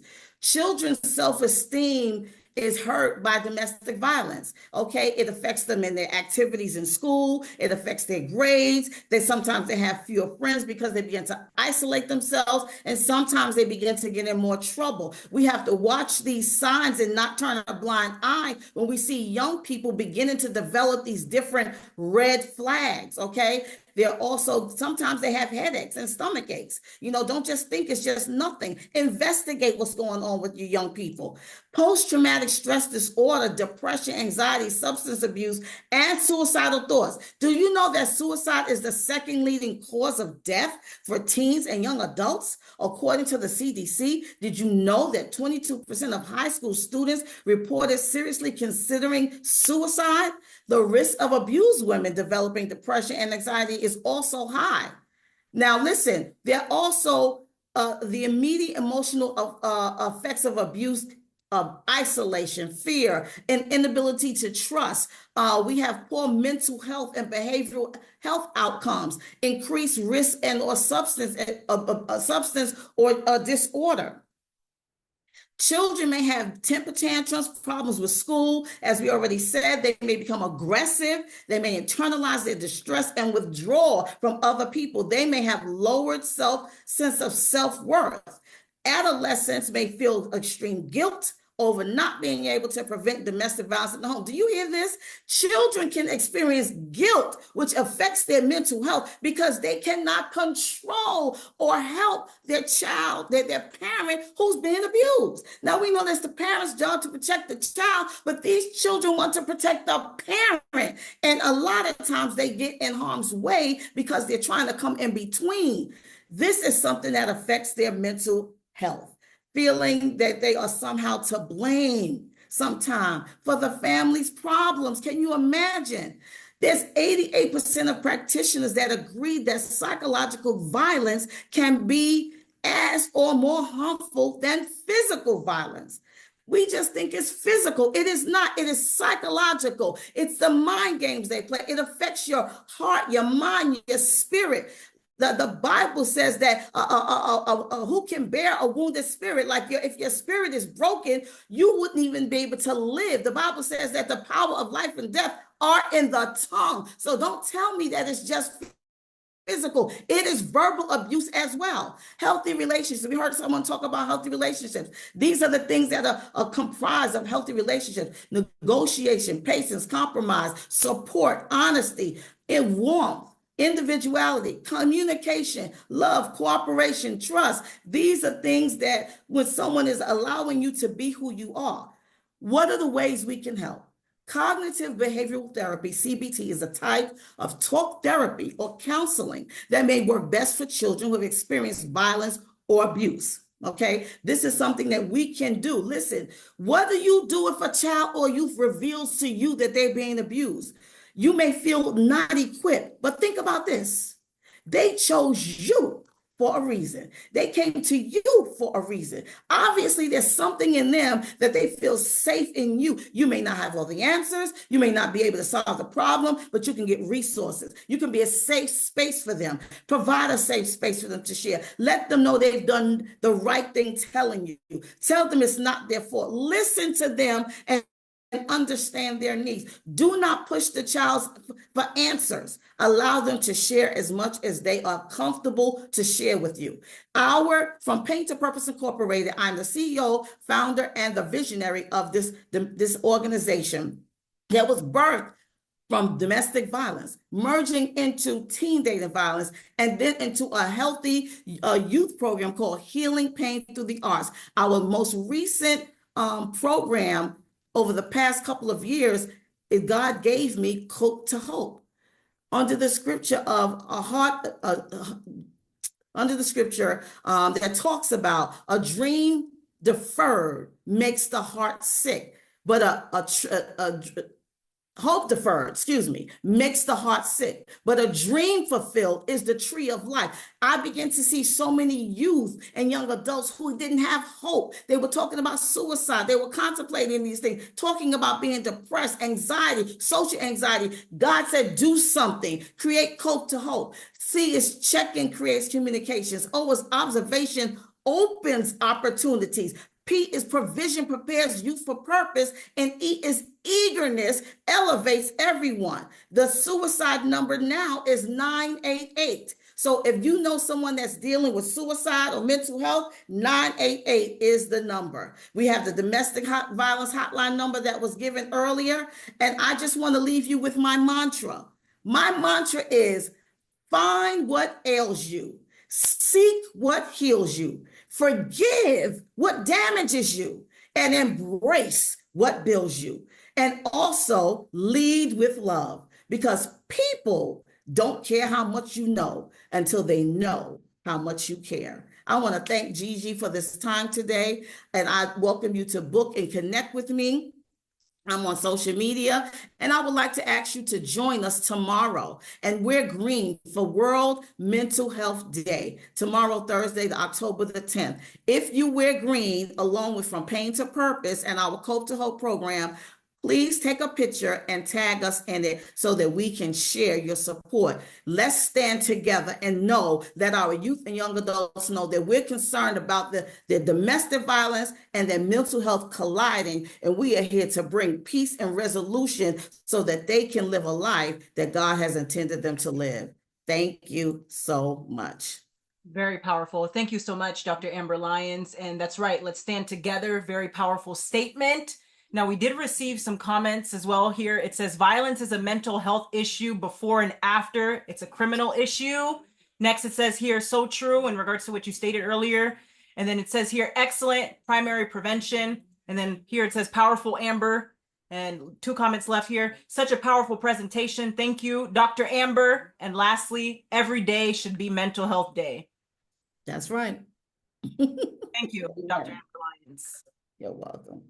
Now, our next speaker is our keynote speaker, Michelle Jewsbury, and she's covering the topic Surviving and Thriving.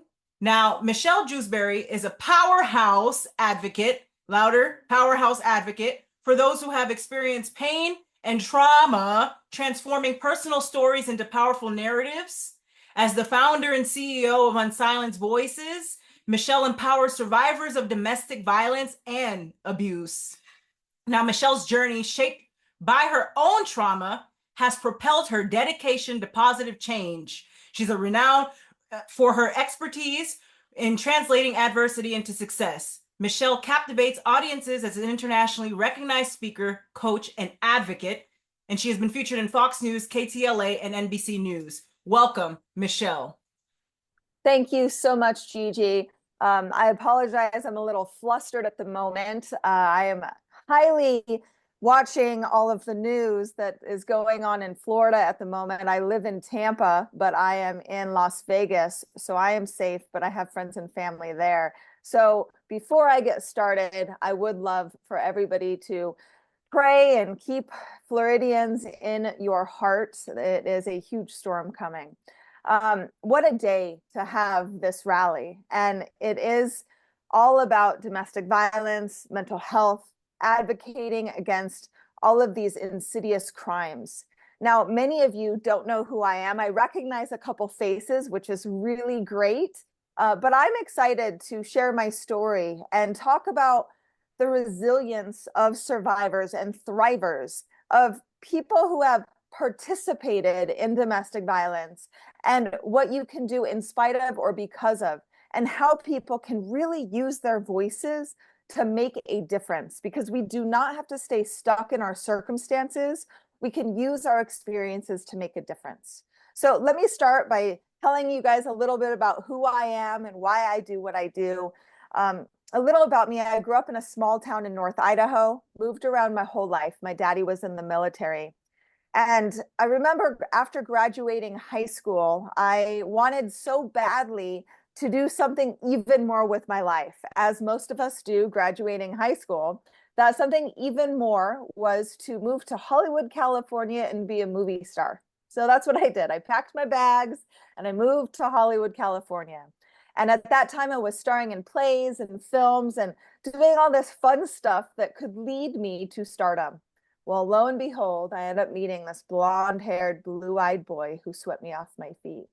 And he began courting me and sending me gifts and flowers, sending me morning text messages, good morning, beautiful, and evening text messages, can't wait to see you next.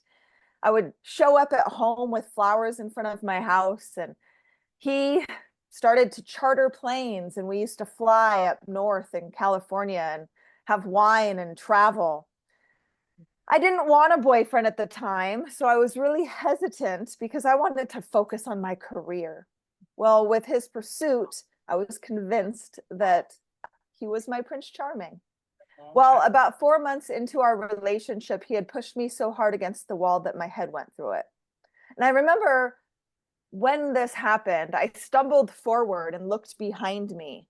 And all I remember thinking is, I need to patch that hole, not that I need to run away.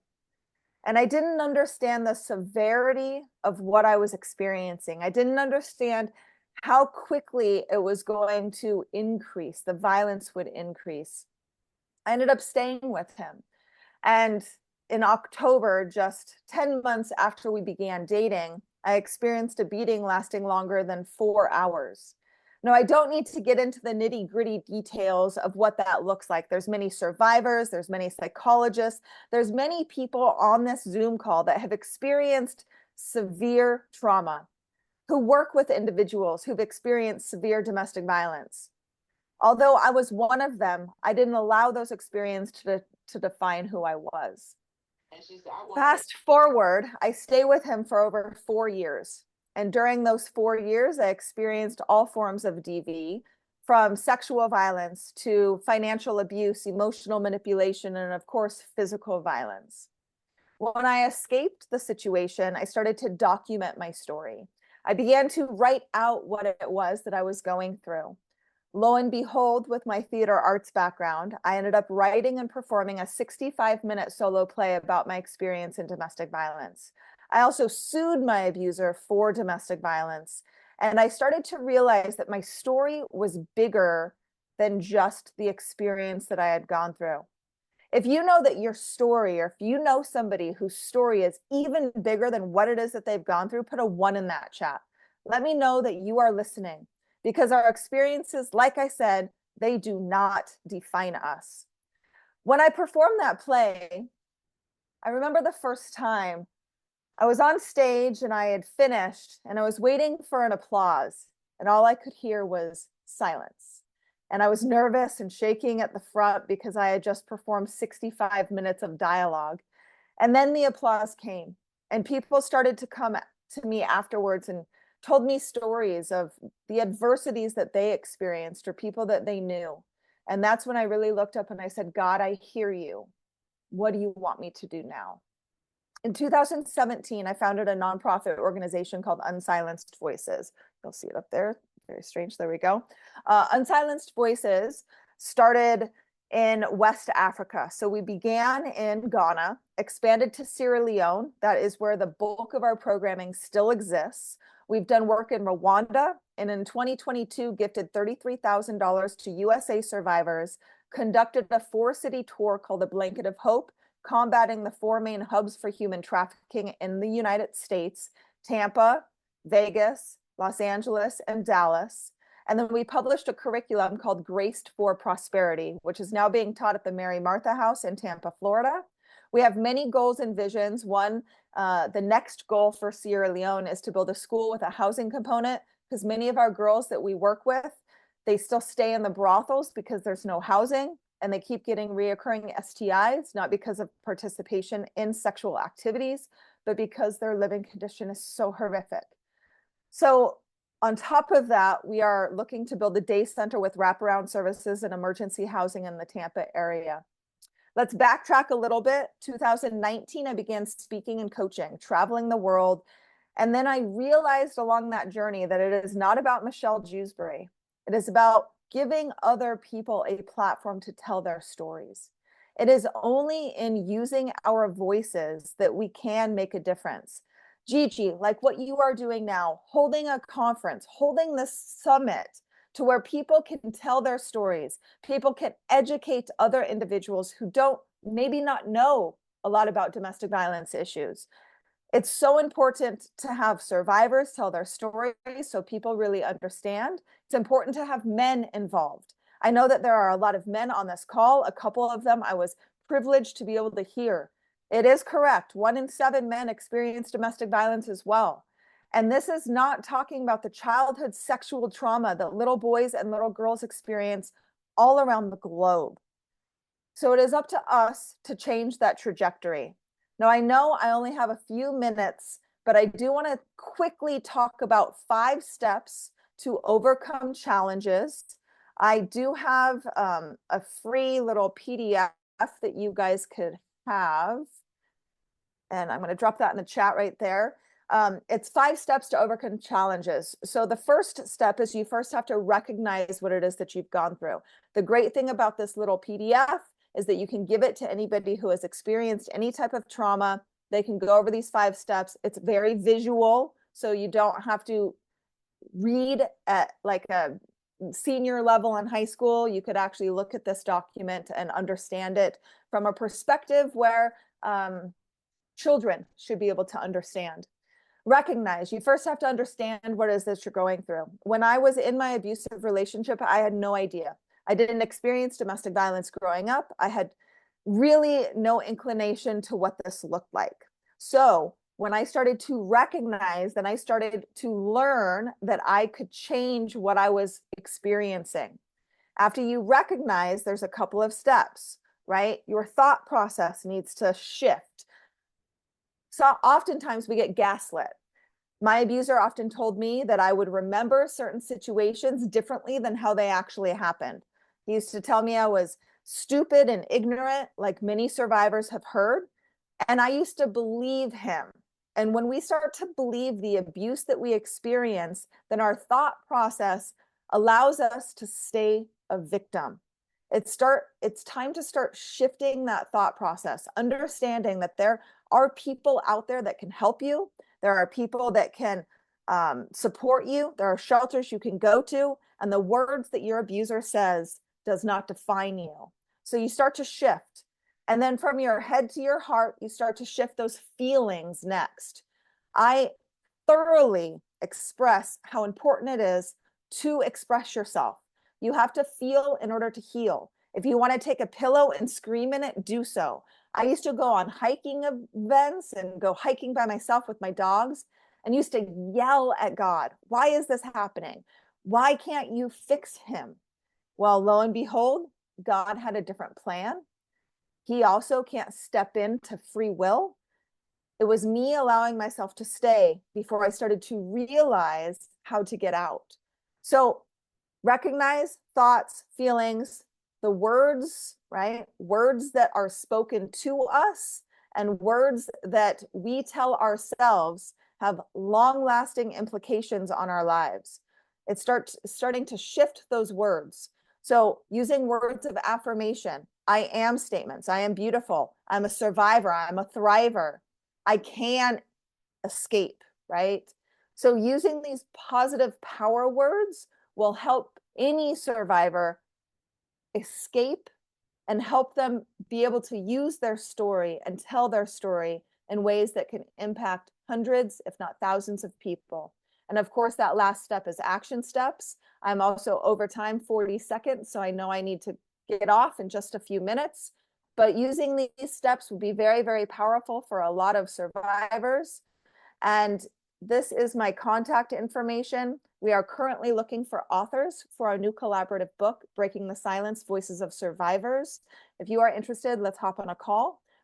Dr. Gigi, thank you so much for being on here, for doing this, for hosting a summit like this, and for having me come on and share my story. Thank you so much, Michelle. Very powerful, and we truly appreciate you. Now, we do have some more comments that came in here. It says, go, Michelle. Amen, sending prayers for safety. And then here it says, your story is bigger than your struggles. Your trauma doesn't define you. And someone says here, wonderful, I visit Ghana regularly. And then here it says, my late friend used to have me say, I am perfect and whole in every way. God made me and God doesn't make mistakes. And then two more comments here. Thank you for sharing, Michelle, praying for your family, and thank you for sharing. And I want to circle back to what you said earlier, Michelle, because we do know that the hurricane is happening here. And I love what you said, keep Floridians in our hearts. That's right, we are keeping them in our hearts. Prayers to everyone in their family.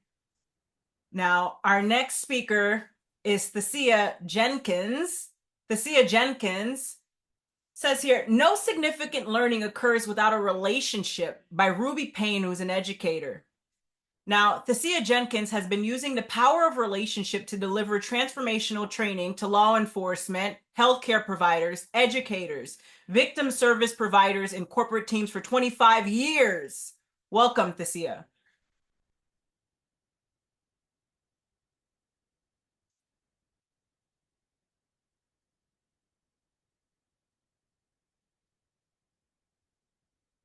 Okay, now can you hear me? Yes, Awesome. ma'am. Good afternoon, and thank you, Gigi, so much. I want to say that I believe we connected during the pandemic on the platform Clubhouse, if I am not mistaken. So thank you for remaining in touch. I have thoroughly enjoyed listening to everyone, so much information. You know, I would say put some emojis there in the chat box, some fire emojis, some hand clap emojis for everyone that is gone and for everyone who is going to come later.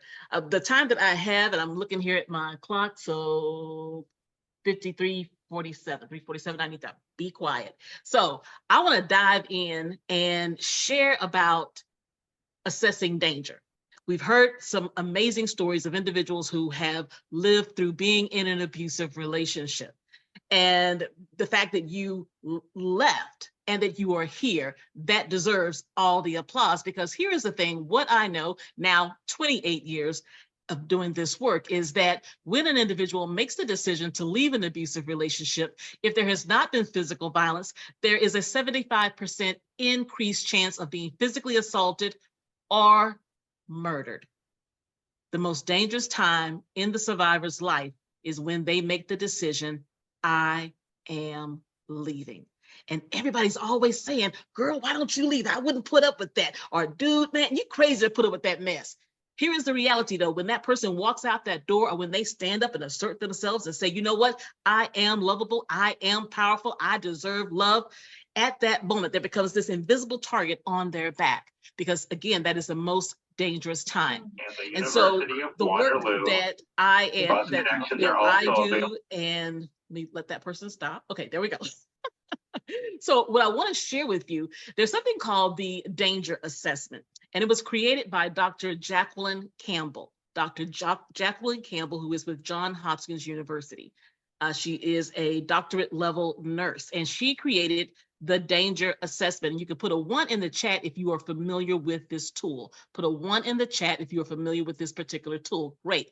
We see some people. Great, Michelle, Gigi. So I will, after I finish talking, or someone can go, and I will put the website here, so that for those who are doing this work on a regular basis, I am certified to do the danger assessment, and it's a great tool because I'm also a domestic violence expert witness. And so I utilize this when I am testifying on behalf of survivors in court to demonstrate the level of danger. A score of 8 or above, this person has a more of a likelihood of being murdered by their partner. And so again, that's dangerassessment.org.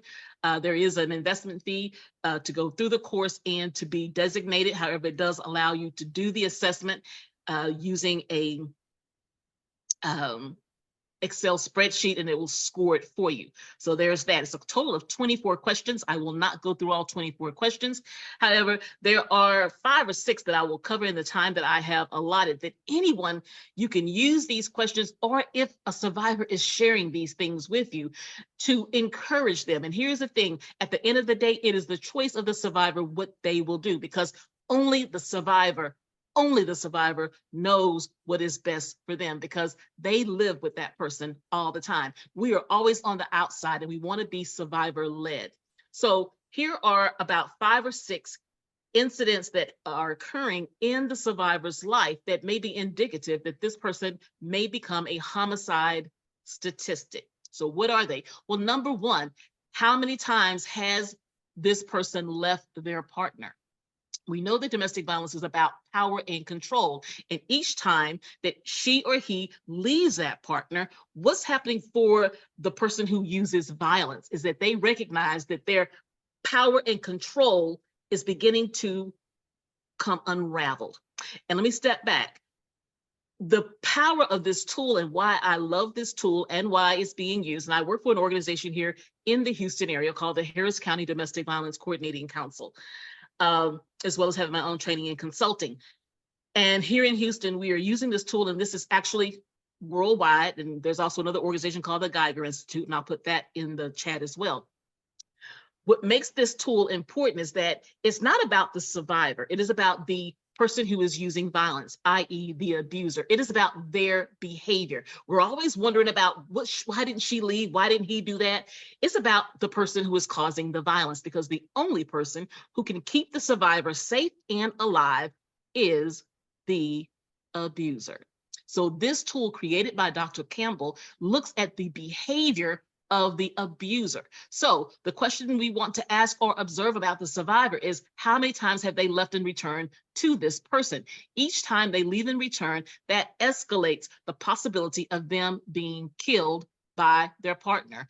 Number 2, has the person been pregnant or had they had a baby within the last year? So how many times you've left the partner, that increases the likelihood that they will kill you. Number two, if you have been pregnant. So for those of you who may work in healthcare, maybe you're an educator, you're a pastor, and you believe that someone in your congregation is being abused, and they tell you they're pregnant, they have just risen on the escalation factor of being murdered. We're not quite sure what the reasoning behind it is. However, what we know is that it does increase lethality when a woman is pregnant and up to 1 year postpartum. We've had a couple of homicides here within the last couple of years recently where women who were pregnant were killed after they left their partner. So how many times I've left my partner if I've been pregnant or postpartum 1 year? Number three, does my partner own a firearm? And I'm here in Texas, so that becomes a really big deal. And I want to be real clear. Firearms do not kill people. However, people with power and control issues do.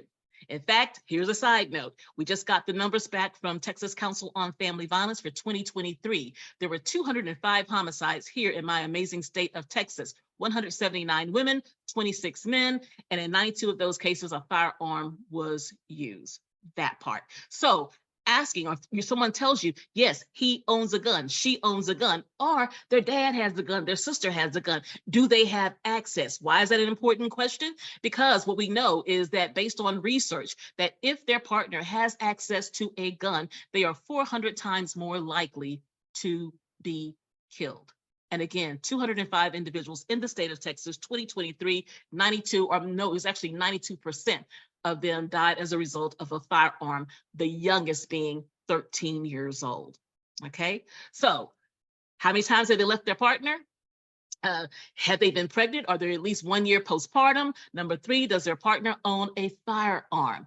Number four, they have experienced strangulation. And I believe two of the survivors here share about strangulation. That is a big indicator of future homicide.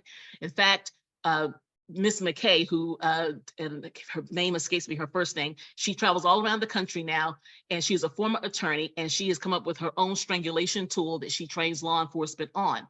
When there has been strangulation, the person is 500 times more likely to be killed. Strangulation.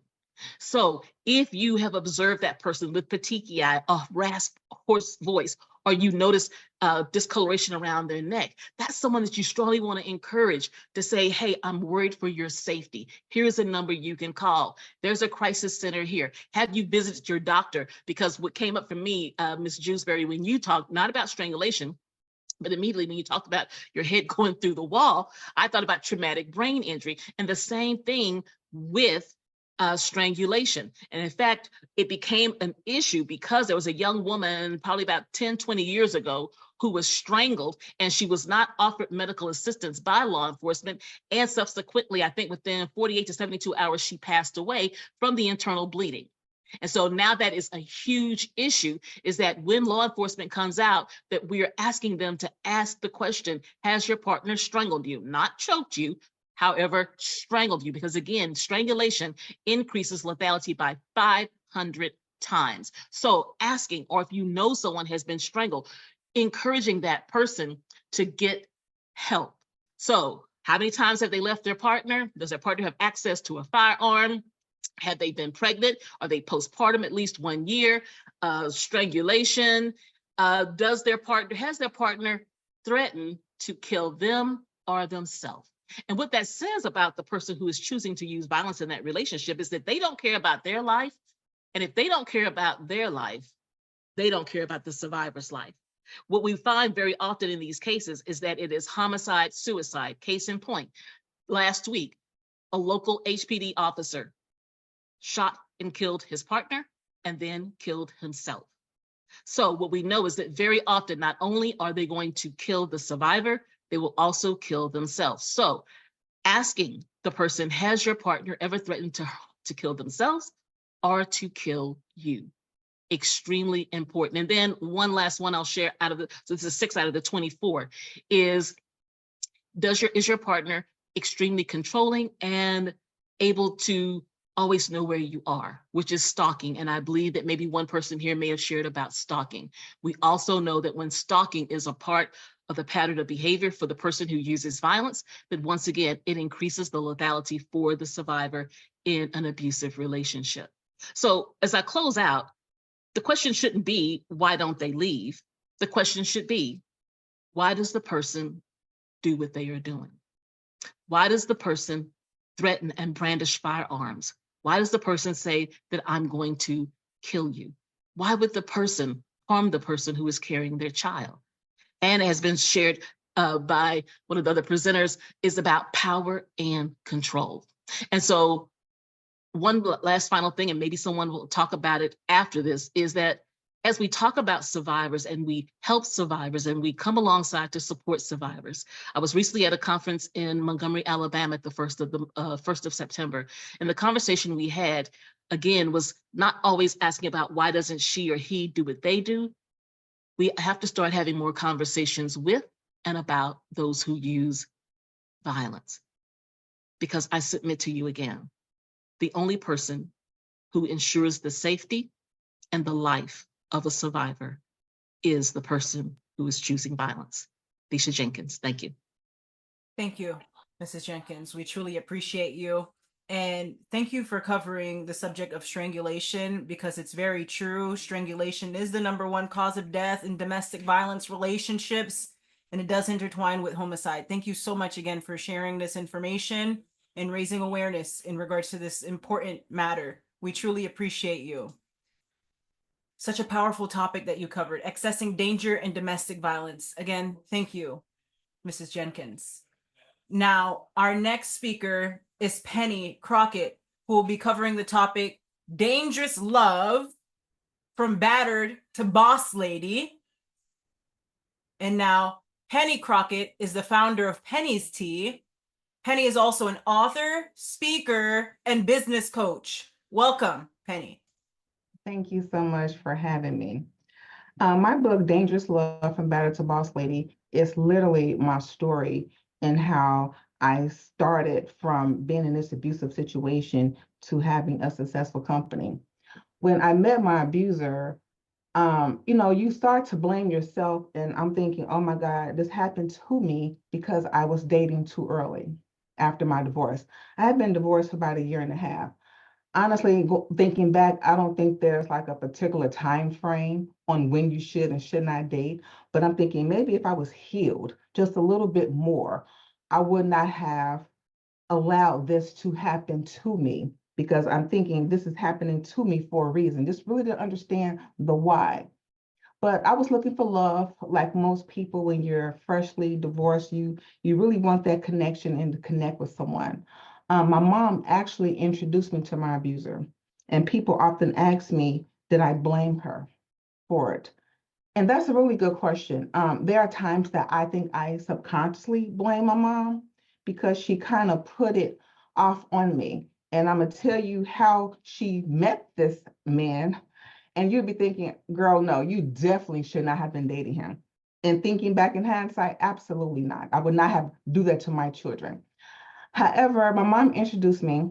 He was actually her patient. My mom is a registered nurse by trade, and he was her patient. But this man had been shot 11 times. So just that alone, I'm thinking, Mom, are you crazy? Like, I don't want to go out on a date with this guy. And she was like, well, really, don't be like that. You don't really know his history. He's a really nice guy. I think trying to guilt trip me into the date. Long story short, that is how I started dating my abuser. But like I said, I was looking for love, but instead I was met with mental, physical, emotional, sexual abuse. Like, this man abused me from the rooter to the tutor. Literally, I just didn't see it coming. Honestly, like, it was nothing that I had nothing to relate it to. It wasn't something I grew up with. It's not that I knew a friend that had experienced this. At the time I was going through my domestic violence, I didn't even have a name for it.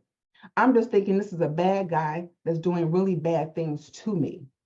My mom started telling me about this word domestic violence from someone else that she knew. But once again, that's not my story, because I'm not going through domestic violence. I'm a college professor.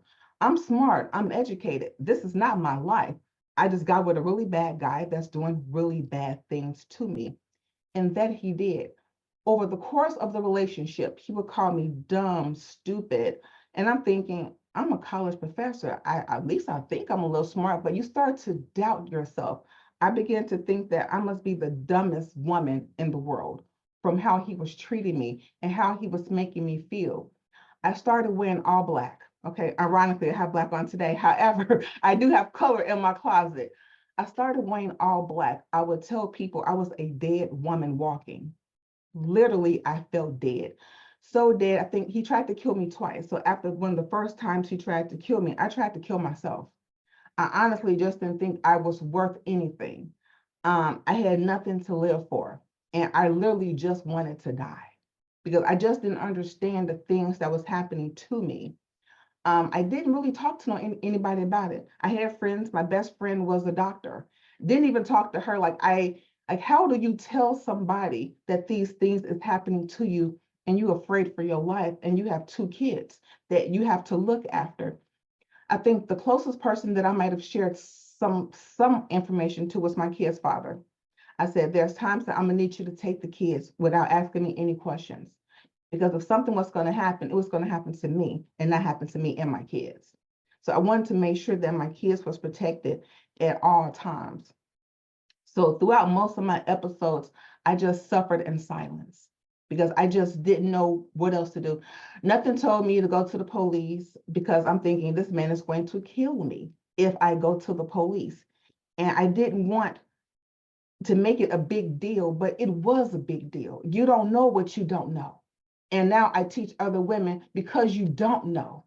And I really try to make sure that people understand and look for the different signs that I did not look for because I didn't know what to look for. Because once again, domestic violence was not my life. A friend of mine, this particular time that I actually said, you know what, I'm done with him. But it literally took about 7 times for me to be done. I've said I'm done, and he kept charming me back in. It's that vicious cycle. Oh my God, it's so real. They say exactly the right thing to just will you on back in. And he did that. So it took about 7 to 8 times for me to actually leave. But one of the times he bust all the windows out of my house. And I was so afraid. And I'm glad my kids was not home. It was the time that my children were not home. And I was so afraid to even let the police in to check out my house. I was terrified. Ended up calling one of my friends, and she told me, I told them they gave me a pamphlet. When I finally let the police in, they gave me a pamphlet on domestic violence. But once again, this is not my story. And it's not my first time having this pamphlet. But I'm not thinking, I never read the pamphlet the first time. So now I got this pamphlet again. And I told a friend of mine, he bust all my windows out. The police gave me this pamphlet. She said, well, what is the pamphlet? I said, girl, I don't know. I kind of just picked it up, something domestic violence. She said, you should call the number. I should call the number. I'm like, why would I do that? This is not my story. I called the number and oh my God, it saved me and my daughter's life. Literally, I started going to the shelter for 4 years and my daughter for 5 for counseling. It literally changed my life. When I say changed my life, it gave me the hope that I can go on. And so now I started to begin to live for my kids and not just not wanting to live at all. My kids needed me. And so one of my doctor visits, I wasn't feeling well, wasn't quite sure what was going on with my body. And the doctor said that I had irritable bowel syndrome and that it was stress induced due to my domestic violence situation. But once again, this really was not my situation because I had been in denial all of these years that this was really happening to me. So on the way home, I really struggled with having another pharmaceutical drug inside of my body. I wanted something more natural, something more holistic. So I took to the internet and so many different things came up. But what caught my eye was tea. I began to order all these different teas, and the tea actually rid me of all of my IBS symptoms. And then I started to lose weight from this tea. Somehow I put something in this tea, you guys, and I just started to lose weight. So every woman, we trying to lose weight as fast as we could. So now I have this tea that you lose up to 10 pounds in a week. But my mom started telling her friends about the tea. And my mom said, you know what, you should turn this into a business. I said, really, you think so? Once again, me not thinking big enough. And so I started selling the tea and I had a website, but I only had one tea. And then the guy who built my website said to me, why are you only offering one tea? I'm like, I ain't never think I should have more than one. So I took that one tea, went to school for tea to become a sommelier because I wanted something to give back to the consumer. And now we have over 50 teas on our website. from doing different events and trade shows, people kept saying, well, it's a loose leaf tea that I sell. They said, oh my God, this tea is so good, you should put it in a bottle. So what did I do? I took that loose leaf tea, you guys, and I put it in a bottle. We have 3 flavors. We are in 700 plus grocery stores, 28 states, just got into O'Hara Airport this year. And in fact, they just picked up their first order today. And a percentage of our proceeds go back to that same shelter that saved me and my daughter's life. Literally, it saved my life. Now, I wanted to add this piece in. The last time I saw my abuser, he told me that he was going to rearrange my face so my own mother would not recognize me. And I could have lived in fear. And for a long time, I did not even put my name or my face out there for my product. I was a woman still in hiding. And I'm like, I cannot no longer let this man take control of my life. So now my face is everywhere when it comes to Penny's Tea. I'm going to speak about it. I'm going to talk about it. I'm going to make sure that everyone knows the signs and what to look out for, because I don't want another person to be a victim like I am. You know, I always tell people this is something that happens to me, but it does not define who I am. Thank you so much. Thank you so much, Penny. We truly appreciate you. Now, we do have some comments that came in here. It says, yes, very true, amen, and awesome. And then circling back here, it says, thank you, Thecia, very educational and necessary information. And again, thank you so much, Penny. We appreciate you. All right, thank you for having me. You're welcome. Now, this question has come in, and it's open to all of our speakers here, so anyone can take the question. The question is, how do we prevent stalking through legal resources besides a restraining order? Who would like to take the question? For me, I went to the police. He was putting tracking devices on my car. And that was the only thing that really helped me, was going to the police, showing them the tracking device, and they removed it themselves. Now, this was not my first tracking device, but I decided to let the police take care of it the 3rd time. So that helped me. Awesome. Very helpful information. Thank you so much, Penny. Now, our next speaker is Gigi, can I just add to that? Reduce your location information on social media. Absolutely. Don't be so available on social media, showing where you are. Thank you, Dr. Amber Lyons. Would anyone else add to that? Just weigh in on that as well. I think the work that Dr. Lyons is doing is so important. I put in there primary prevention, because definitely the safety planning on social media, that is huge, huge, huge. Going to law enforcement, and then here in Texas, we call it an order of protection versus a restraining order. And that's still that legal piece. So for me, almost 30 years doing this, it's about primary prevention. So very excited about the work you're doing, Dr. Lyons. It's about teaching people about what constitutes a healthy relationship, because here is the reality, is that one of the ways to do prevention of abusers, those who, that some people may not even recognize that they are stalking, that young man or young woman who is doing that behavior, they don't even consider that to be stalking. So one of the ways that we can prevent stalking is to start teaching more about healthy relationships. We have to begin to teach people, because when I'm in middle schools and high schools and colleges and universities, all the things that we have discussed here today, so many young people and people my age consider it to be normal behavior. It is not normal to track your partner. It is not normal to go everywhere that they go. It is not normal to put tracking devices. And so when people have an understanding that that is abnormal behavior, that is how we can prevent it. That's right. Very powerful. Thank you, Thecia. Would anyone else like to add to that? Any of our speakers?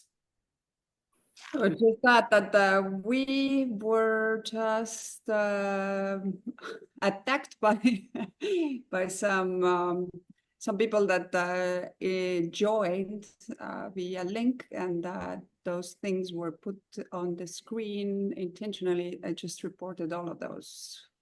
Thank you. Well, as This far is as what tracking happens goes, when if you have an Apple device, whatever you think of them, that does give you the chance very easily, like in showing anyone how to go in and turn off tracking on any app temporarily. So if you're going to be out and about and you rather let people know where you are or the app, you can turn it off. Technology can can be your friend. Thank you.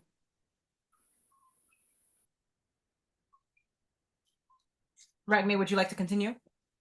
No, let's continue with the next speaker. So, Okay, yes, ma'am. And you were referring to what just happened here on the internet. Again, we do apologize about what just happened there. We're not sure who did that. This is what happens when we utilize technology. Those things can happen, but again, we do apologize on behalf of whoever did that horrific activity there. Now, our next speaker is Bridget Gibson, and Bridget Gibson will be speaking about not all scars are visible. And Bridget Gibson, she's a certified master mindset coach, digital marketer, and podcast host. Welcome, Bridget. Thank you so much. Can you guys hear me? Yes, ma'am. Okay, good. So it's been 57 years since surviving domestic violence. And when I talk about 57 years, that takes me back to childhood. And I talk about it like it happened yesterday. You know, my mother and my stepfather married when I was 2. He bum rushed, he came in and just took over our lives. My mom was a single mother with 2 small girls. And she had just moved out of her mother's house, so she was really naive to the world. And she met this handsome man who was older than she was. And he had just left his wife and his children in California. Well, actually, his wife put him out because of abuse. My mom found that out later on. So he comes into the house and he disturbs our peace, from emotional to verbal, even physical abuse to my mother, as well as to myself. And, you know, I think about it now, and I give my testimony as I go through, and I tell people how, you know, as a child, how trauma can build up so much in a child's mind. And even now, at the age of 59, it still haunts me. The emotional, the verbal, the physical abuse I endured as a child from the hands of my stepfather. And, you know, I remembered I was given a talk one day and I had forgot completely. Sometimes we suppress things. I had forgot completely that we were on the run. My mom, my 2 sisters, and I was about 5, and my sister was 4, and my youngest sister was 2. And we were on the run. We were going to Arkansas to live with my aunt. And so, guys, you know, it was so traumatic because we had never left our home. We had never left our hometown. And here we were on a bus. My mom was scared. We were scared. And we didn't know where we were going. And I still can remember today that feeling we had, just being out there alone. And there was a man in the bus stop. And he asked my mother, he said, "Look like you're having trouble. Can I help you with your daughters? I'll sit right here. I won't harm you." And my mom said, "Oh, yes, please." And this man stayed right next to my mom and he helped her take care of us because we were all over the bus station. And my mom, we left for a while, but then we came back and it only got worse.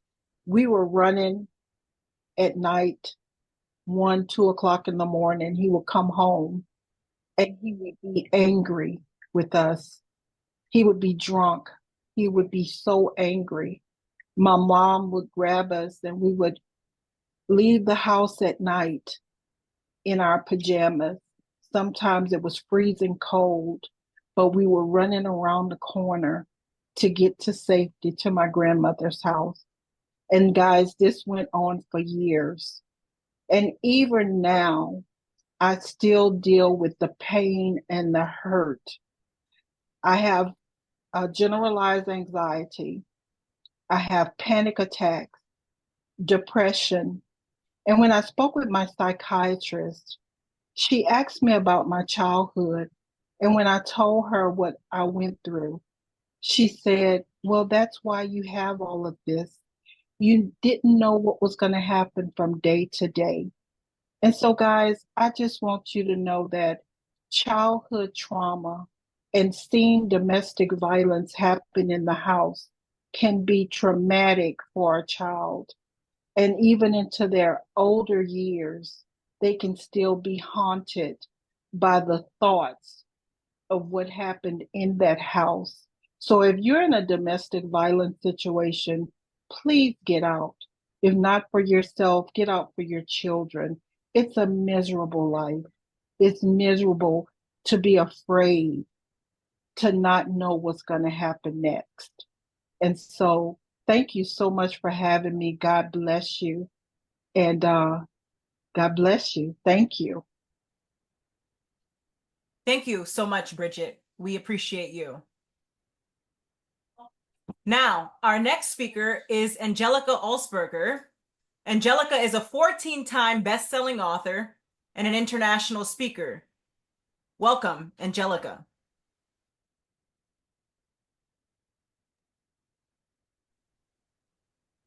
Oh, upside down. I'm not sure why my camera's not working.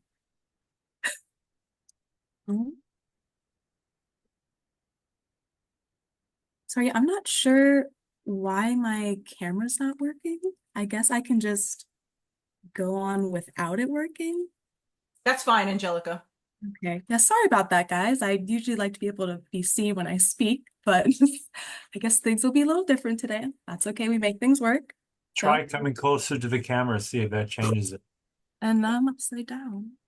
I'm not sure. I've never had this issue before. Are you on your phone? No, I'm on my computer. I'm near the video. I'm not upside down either, so.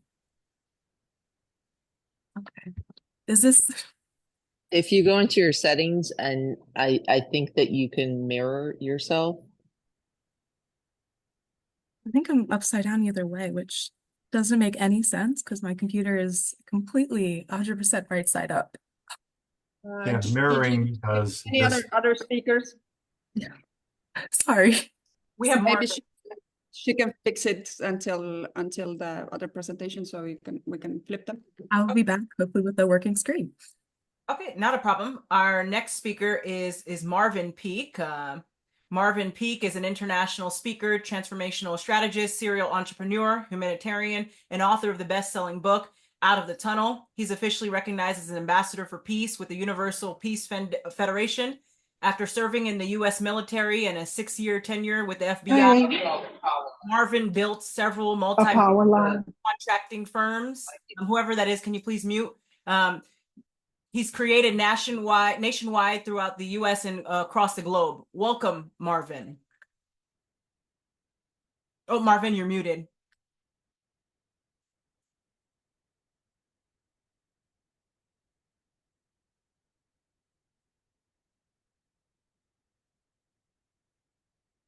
All right, how about now? Good. Okay, I'm using someone's iPad apparatus here. And as soon as I turned it on, I saw the photos up there and I'm like, hey, what is this stuff here? But I'm hoping they say it's not him. So whoever did that is pretty shameful. Anyway, thank you all for having me on. I really appreciate it. I'm sorry that I'm late. I had some interviews and just leaving the gym, and I'm just grateful to have this opportunity to speak with you all. I heard it was a great conference. Thank you so much. So, very quickly, before I read the key 15 called Divine Essence from my book that I dedicated to women, it's a reminder, an awareness, and a warning to men. I came about writing this because I grew up seeing my mom in several violent relationships with men. The women in the family, my cousins and aunties, the men that I knew, they took pride in beating on women. And so I had a disdain inside of me for that kind of behavior. I even grew to have a resentment for women for allowing men to beat on you.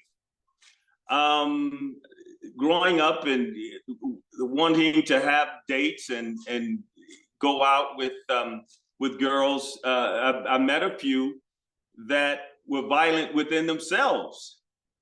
And I even saw where if I wasn't aggressive with them, they didn't like that. They were conditioned through culture, through environment, through habit, through trauma for violence. And it made it very difficult for me because if I have to hit you, beat you, then I don't want you. So that has never really been my thing or anyone that's around me. I also know that I talk loud, that raising your voice at a woman is a form of violence to me. So I used to have a men's training workshop, manhood training. And I would go around and ask the members of the audience about their domestic violence history. And I would find the biggest guy in the audience who raises his hand and said that, yes, he's hit his girlfriend or wife. And I would bring him up on stage and I'd say, okay, now what I want you to do, I want you to do to me what you did to her. And a lot of times they hesitate. And then I'd have to tell them, okay, if you don't hit me, slap me, choke me in the same manner that you did her, I'm going to hit you. And so at some point, the guy would come and I would take him down and I'd put him in a chokehold. I'd make sure that the mic was close enough as I'm putting him in the chokehold to ask him, how do you feel? Are you vulnerable? Is there anything that you can possibly do? All the weights that you've lifted in the gym, all the bravado that you have, the roughness, the toughness, the physicalness that you put on her. Do you see what this feels like now? Because you can do nothing. This is how she feels. Because in most cases, we're bigger, we're stronger. And we take our physical size and intimidate you all. And then there are other forms of violence when we objectify you. But I learned a long time ago that if you show me a violent man, you show me a man who's frustrated and scared to death. And he's scared of two things. He's scared that something or someone will keep his life from being the way that he wants it, or he doesn't have the mental capacity to overcome his own obstacles. And his only way to respond to that is to the weakest person or the person that is closest to him. If it's not his wife or his girlfriend, it's his children. Someone less than. Someone that he deems weaker than. And I've always had a disdain for that. Now I'm going to sum this up so I can get right to it. And thank you all for listening to me. I know you all had a long day. But I wrote this after a person I was engaged to. And she dealt with so much trauma, things that I didn't know about until after she had left. I wound up in the hospital and they said that there was something going on with my heart. Now, I've never been into the hospital before. I never, I don't eat. I don't eat bad food. I don't drink. I don't smoke. I don't chase women and I don't chase men. And I don't look at what those pictures I saw on the screen here a few minutes ago. But I live a life of as righteous as possible. Now, I'm not holy by any stretch, but I'm damn sure righteous, which means that I will do the right thing. I hold myself accountable. But here I am in this hospital And I don't know why. What happened?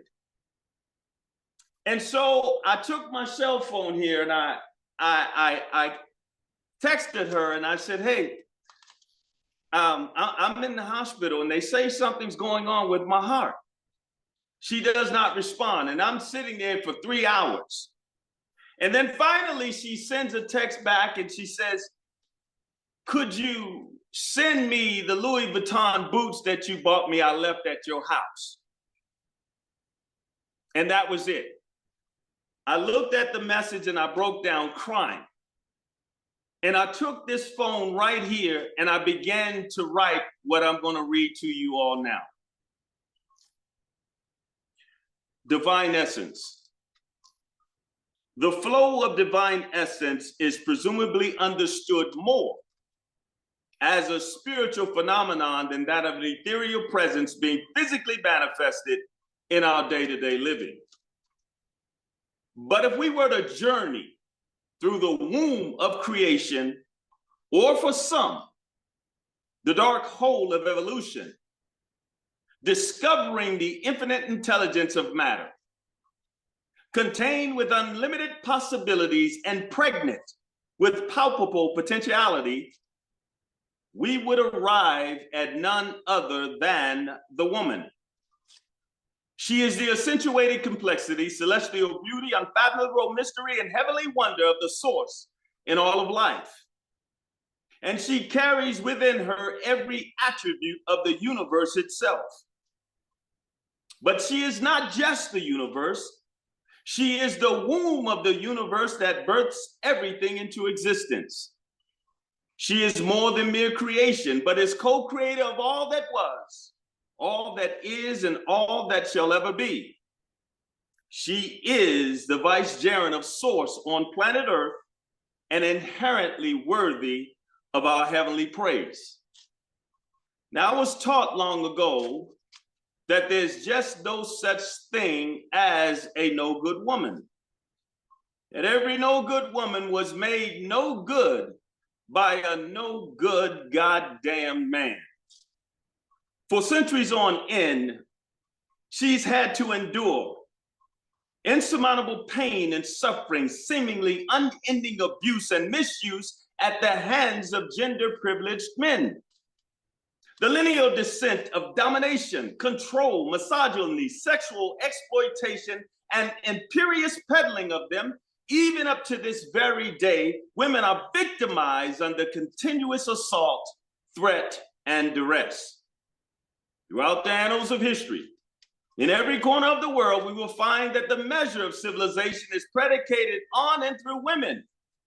The very fabric of our existence is sustained by her glorious presence. She gives life to everything gathered and placed within her, and it is multiplied for our plentiful use and survival. It is divinely purposed that the nature of all things is aptly named after her as Mother Nature, because no civilization can exist or sustain itself without her. And she is the very habitat of humanity. So we must now ask ourselves a serious life-sustaining question.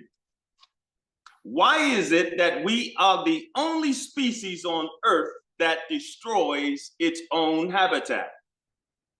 You see, at her core, she is free, creative, radiant, and even in her vulnerability, omnipotent, having influence on the most profound effect on all time, space, and matter.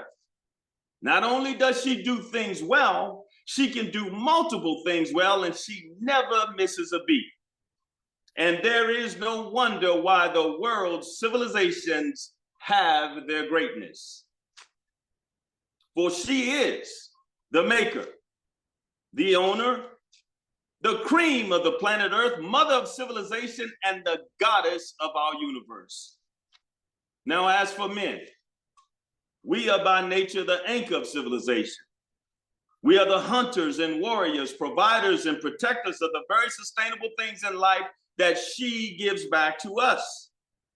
She is the X to the uncompleted Y in our chromosomes that acquaints us with divine essence and brings possibility to probability to an ultimate eventuality. Men, if we are truly aware and honest with ourselves, we would know where lies our own strength.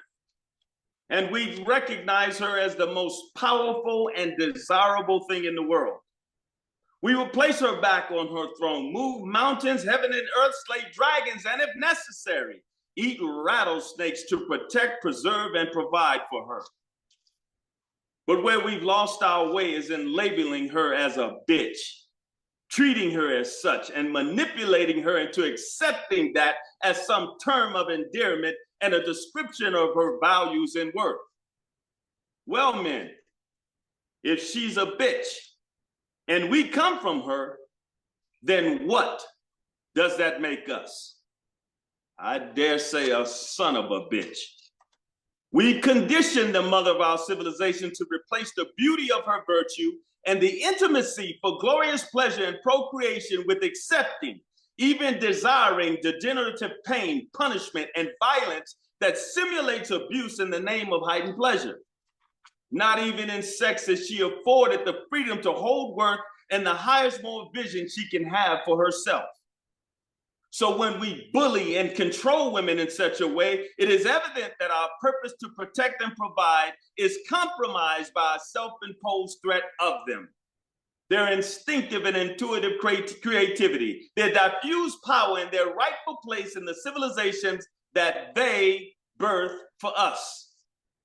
So we don't offer women equal opportunity as a CEO, an empowered leader of society, take them on as serious business owners, nor give them a real platform of expression in the various fields of endeavor. When men are not busy exploiting and abusing women, we neutralize them seemingly everywhere else, which forces them out of fear to make a name, protect, and provide for themselves.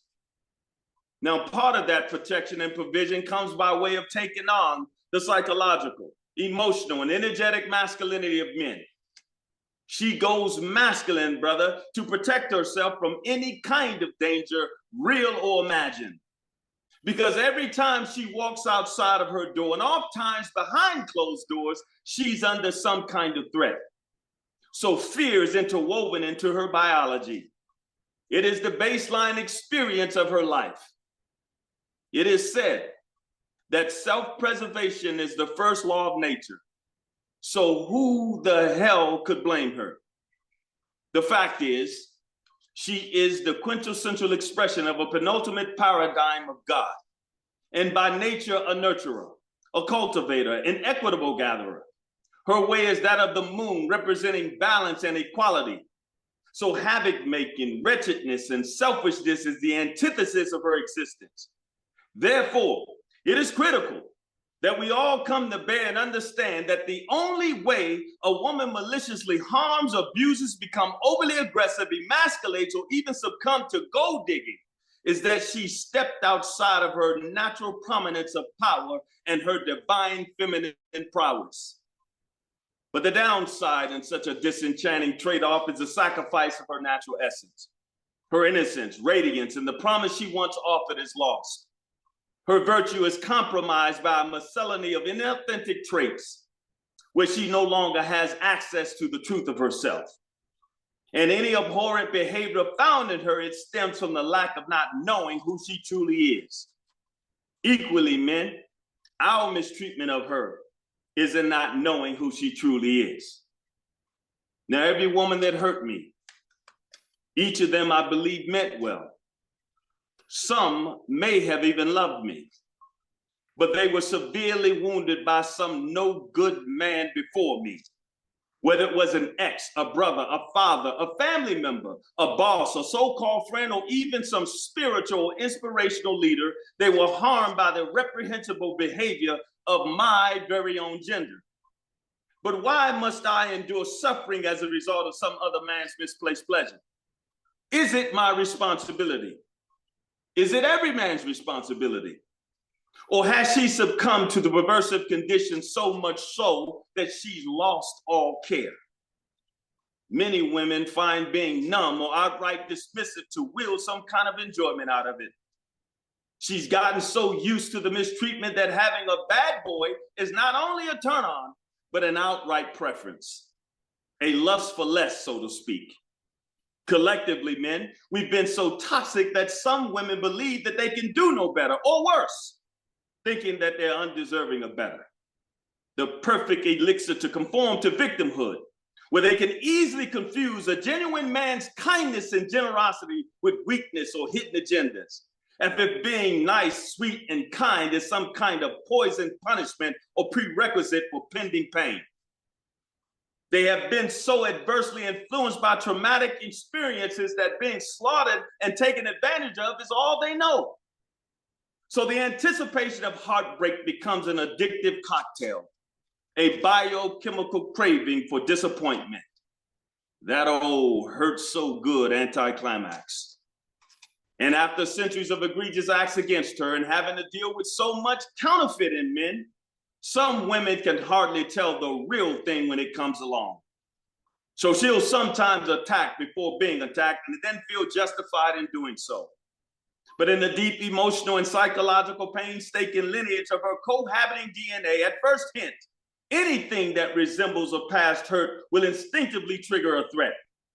The need for security kicks in, and out of fear, she uses any measure of defense, including her sexuality, as a means to protect herself from perceived danger or an assumed attack. But when she takes on these aggressive and toxic parts of masculinity, compromising her very core, it directly reflects the behavior of a less consciously developed man who creates a world that rapes and pillages the innocent for personal gain. He builds a society reared in greed, competition, overachievement, survival of the fittest, and then he locks her out of it. The innocence, radiance, and promise once offered is quickly diminished or even lost. And the well-intentioned men of good honor are having to pay the debt created by the abhorring acts of some previous unconscious men of irresponsible masculinity. Now, contrary to popular belief, masculinity is not a birthright, and being born male doesn't automatically make him a king. A true king doesn't take action on every attraction. In fact, a cheating, visionless man of low capacity and perpetual insecurity is far less masculine than he thinks.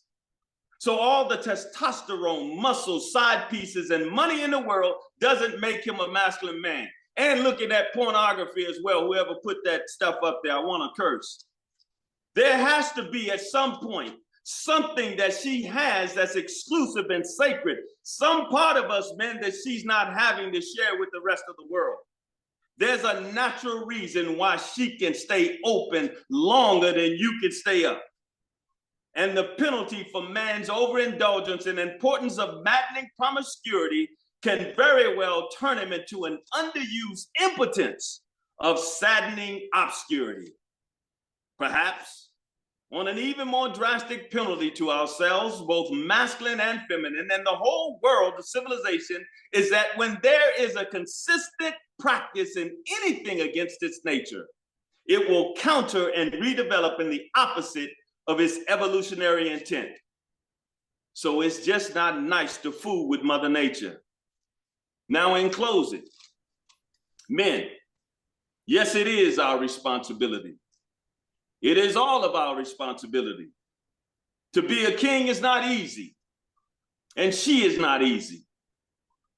It takes some serious testicular fortitude, but when we identify and remove the obstacles that restrict the flow of divine essence in our world, helping to restore each of these women back to their original pure state of being, which is love, then it will be our crowning achievement.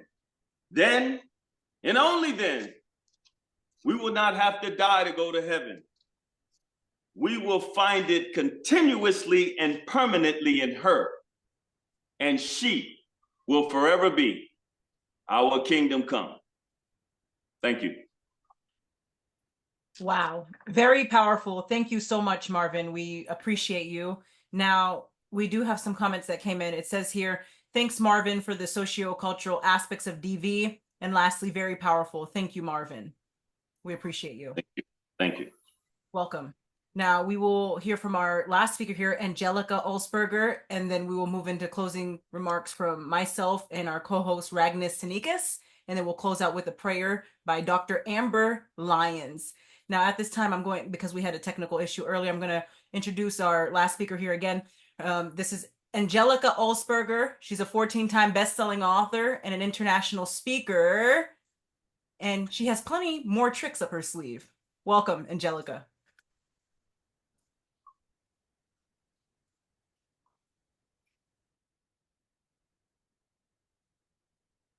Oh, you're muted. I'm gonna go ahead and unmute you. Hello again, everybody. All right, thank you so much for having me, Gigi. So, as you heard, I am a 14-time best-selling author and an international speaker, but most importantly, I am a survivor. I've gone from being a victim to a victor. A lot of the times when I speak about the story of how I lost Scott and how that impacted me. Today, I'm going to talk about my story before Scott. So I grew up in a chaotic environment, and I have two very loving parents, but they didn't get along. And I learned that chaos. I started to drift towards the chaos later in life. And my first relationship actually started because I was sexually assaulted, not once, but twice. I was not able to understand the way my body reacted. And that led me to thinking that I should be in a relationship with this person. And that was the beginning of me getting into increasingly detrimental relationships. Going along further, I ended up with this man. And, we were having so much fun. We were having such a great time together. But like a lot of us, he had insecurities. And he was afraid of being cheated on, which is completely understandable. That is such a painful betrayal. And I wanted him to understand he was safe, that he was okay in this relationship, that there's nothing to be worried about. So I gave him my phone. I didn't have anything to hide. The thing is, sometimes when someone's looking for something, they're going to find it even when it's not there. So he found a message from before we even met where someone was flirting with me. And I wasn't receptive. I actually just kind of curved the guy, but this wasn't how he perceived it. So it started an argument, and he broke my phone and threw it in the toilet. I got my phone out. He took my phone, he shoved it down my throat, causing bruising and scratching. And I took it out. Excuse me. And then he actually put me in a chokehold with his legs and told me how he wanted to kill me and began to sexually assault me. And I would love to say that was the end of that relationship. Fortunately, it was not. That relationship didn't end until I had a breakdown that was so bad, I ended up in a mental hospital. My mom actually came home to where I was at the time, and I was hitting myself with a brick. I don't even know how I got to that point, but he had broken me so bad where I was not even thinking correctly. And, this trauma, it destroyed me. It broke me down. And, it affected me in so many different ways. I could not control my own emotions. I could not control the way I was reacting to things. I was sleeping for 20 hours a day. I would wake up to move to go back to sleep. It was bad enough to the point I missed over 400 days of school, like actual school days, not weekends, days of school. So I missed over a year's worth of school. And I was not doing well. And the thing about trauma is, not only can it affect us mentally and physically, where you see bruises and scratches, it can affect us on a biological level. So I'm sure you guys are familiar, we have nervous systems, the autonomic nervous system. That's the one that's in control of our fight or flight response. So after trauma, this nervous system actually becomes dysregulated. And this can lead us to be in either hyperarousal, which is too much hyper, meaning, you're feeling panicky, you're stressed, anxiety, you have that the world's about to end moment. Or hypoarousal, which is the opposite, not enough arousal. So you're feeling numb, you're feeling dissociated, depressed, lethargic. And, the two opposites of the spectrum. And because it's dysregulated, it is so easy for you to get to these parts, these bad places. And not only are we affected in our nervous system, it affects our brain, our physical brain structure. So for example, it can affect our amygdala, and that is involved in emotional processing. It can affect our hippocampus, which is our memory. It can even affect our prefrontal cortex, which is our ability to make decisions. And this is actual changes to the brain And these changes, they alter our behavior, they alter our emotions. And I'm not sure if you guys have heard of I guess it's not really a statistic, but they say, for every one negative experience, you need about 7 or 8 positive experiences to counteract that. That's because these negative experiences actually cause a lot more activity in our brains and they last longer. Well, the thing about our brains is, luckily, there's neuroplasticity. So although, this trauma can hurt us, it can change us, this brain has this amazing thing that it does where it can heal, it can rewire itself. So the way I like to think of it is, as far as our neurons, our neural pathways, that is, what's in control of everything. So I think of it as, you have, your dream place, and you take this path to it every time you go. And we'll think about this one as like your negative thought path. Well, it's time to create a new path. So, at first, path isn't even really there. You just have to start going. There's still going to be, a bunch of grass, plants, bushes. There's not going to be a path there, but you have to start. Sometimes you're not going to see your path, or you're going to forget and take the old one. But what matters is every time you take this new path. Now, over time, this path is going to start to develop, it's going to flesh out, and the old path is going to weaken. And eventually, you take this new path long enough, this old path is going to disappear. So that's kind of how we can work with our brain and kind of change the way it works. So one of the ways in which trauma impacts us is our self-identity and self-concept. And, excuse me. So this can diminish our self-concept, our identity. It can destroy it and just break it down. It can give us cognitive distortions. It can make us very sensitive, but at the same time, hurt our ability to tell people how we're feeling. It can make us feel hopeless, lost. So many different ways in which this affects us. And there's actually, I'm going to put it in the chat right now. It's a little workbook I have. So in there, it actually talks about all of the different ways that our self-worth is affected. And it actually has some activities. So some of the things we can do, one great thing to start with is CBT, cognitive behavioral therapy. This is our cognition. It's working to change the way we think to alter our behaviors. Another thing that is actually very easy one to get started with is affirmations. I know a few people touched on this earlier, but they are powerful. At first I thought it was kind of like ridiculous to just say, these nice little things and just, expect them to do anything, but they do. They are one of the ways that we can start walking this new pathway. It can help us reprogram our negative thoughts, and it can counteract the conditioning. So if you go into the workbook, I'm getting a little to the end of my time. What I really want us to do is this one exercise for self-compassion. So, a lot of the time, the way we talk to ourselves is not the way we talk to the people we love. We can be so loving with the people we care about and so mean to ourselves. And we don't deserve that. So what I want to take the rest of my time to do is do a little self-compassion exercise. So if you do not have the ability to download the workbook from the chat, I'm going to just read it to you so you can get a little bit more of an idea of what we're doing. I figured you've been seeing all of these amazing people that have really, gone from victim to victor and have just gone to surviving to thriving. And I'm sure maybe you're feeling a little inspired.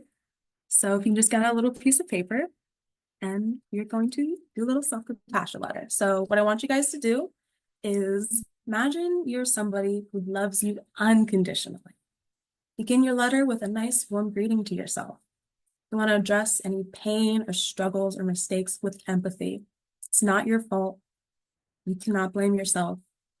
You need to highlight your strengths, efforts, moments of resilience, because you are strong. You've made it this far and you're going to make it further. And then, offer some words of encouragement to yourself. And so yeah, that's going to be a self-compassion letter. I'm going to use the rest of my time to let you guys, do a little nice thing for yourself because you deserve it. You have so much worth and you have so much to give. And it's time that you give all of that to yourself. So my name is Angelica. If you want to reach me, you can go to angelica.world. And yeah, so So I'll use most time for the letter, and I guess I'll turn my screen off and let everyone work on it. And thank you so much, Gigi. Thank you, Angelica. Very powerful. Now we will have some closing remarks from our co-host, Ragnar Sinikas. Wow, I think we spent 3 hours today. Very powerful stories, obviously. And as said, I think every story really has the power to change someone else's life. You might not be the victim, or you might be just someone who stands by, but I hope that today really helped you to maybe notice better the people that are around you, the red flags, how to also approach the people, and that there is help available, but just we as a community need to take more actions and be more I think proactive than reactive on all those topics that were touched today.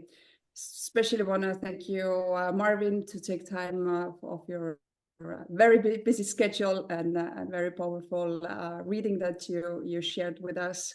And Gigi, to be honest, without you, this wouldn't happen for the 5th year. I think you have changed so many people's lives that you can't even comprehend how powerful your shine and reach is. And I want to really, really thank you for keep on doing it, and honored to host this for the 5th time. So I love you from the bottom of my heart. Thank you very much. And all the speakers, thank you for investing in yourself by showing up, and all the people that took the time today to join us in all the social media platforms to hear us. And if you're seeing us, hearing us, sharing is caring, and therefore all those words of wisdoms can be helpful if you share also this recording with someone who might need help. Thank you very much. Thank you, Ragnar, and love you too, my friend. And it's been such an honor to host this 5th annual Global Domestic Violence Conference with you, as well as the other conferences that we've done in the past. It's been such an honor, and grateful for you and your organization sponsoring our events. We truly appreciate you. And I want to say, oh my goodness, this is absolutely amazing. We heard from amazing speakers from all over the world today, each and every one of you. God bless your souls, and thank you so much for coming forward and sharing your story. I know for some of you it was your first time as well. Thank you. And thank you to all of you brave souls. I know it's not easy. This is not an easy subject, I know.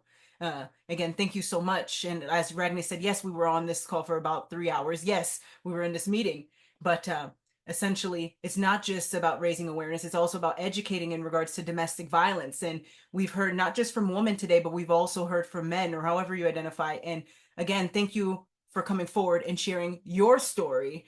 Your voice truly matters, and your story matters. You matter.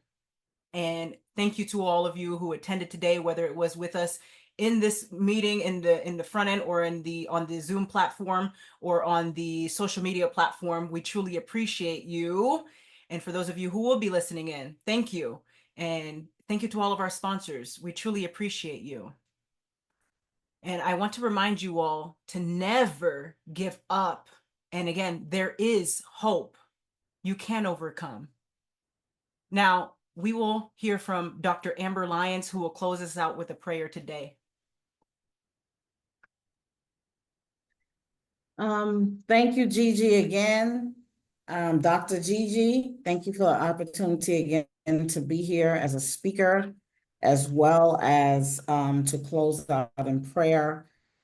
Again, thank you, Ragnar. Just so wonderful to share a platform with you again. To all of the speakers, wonderful job. So much was learned.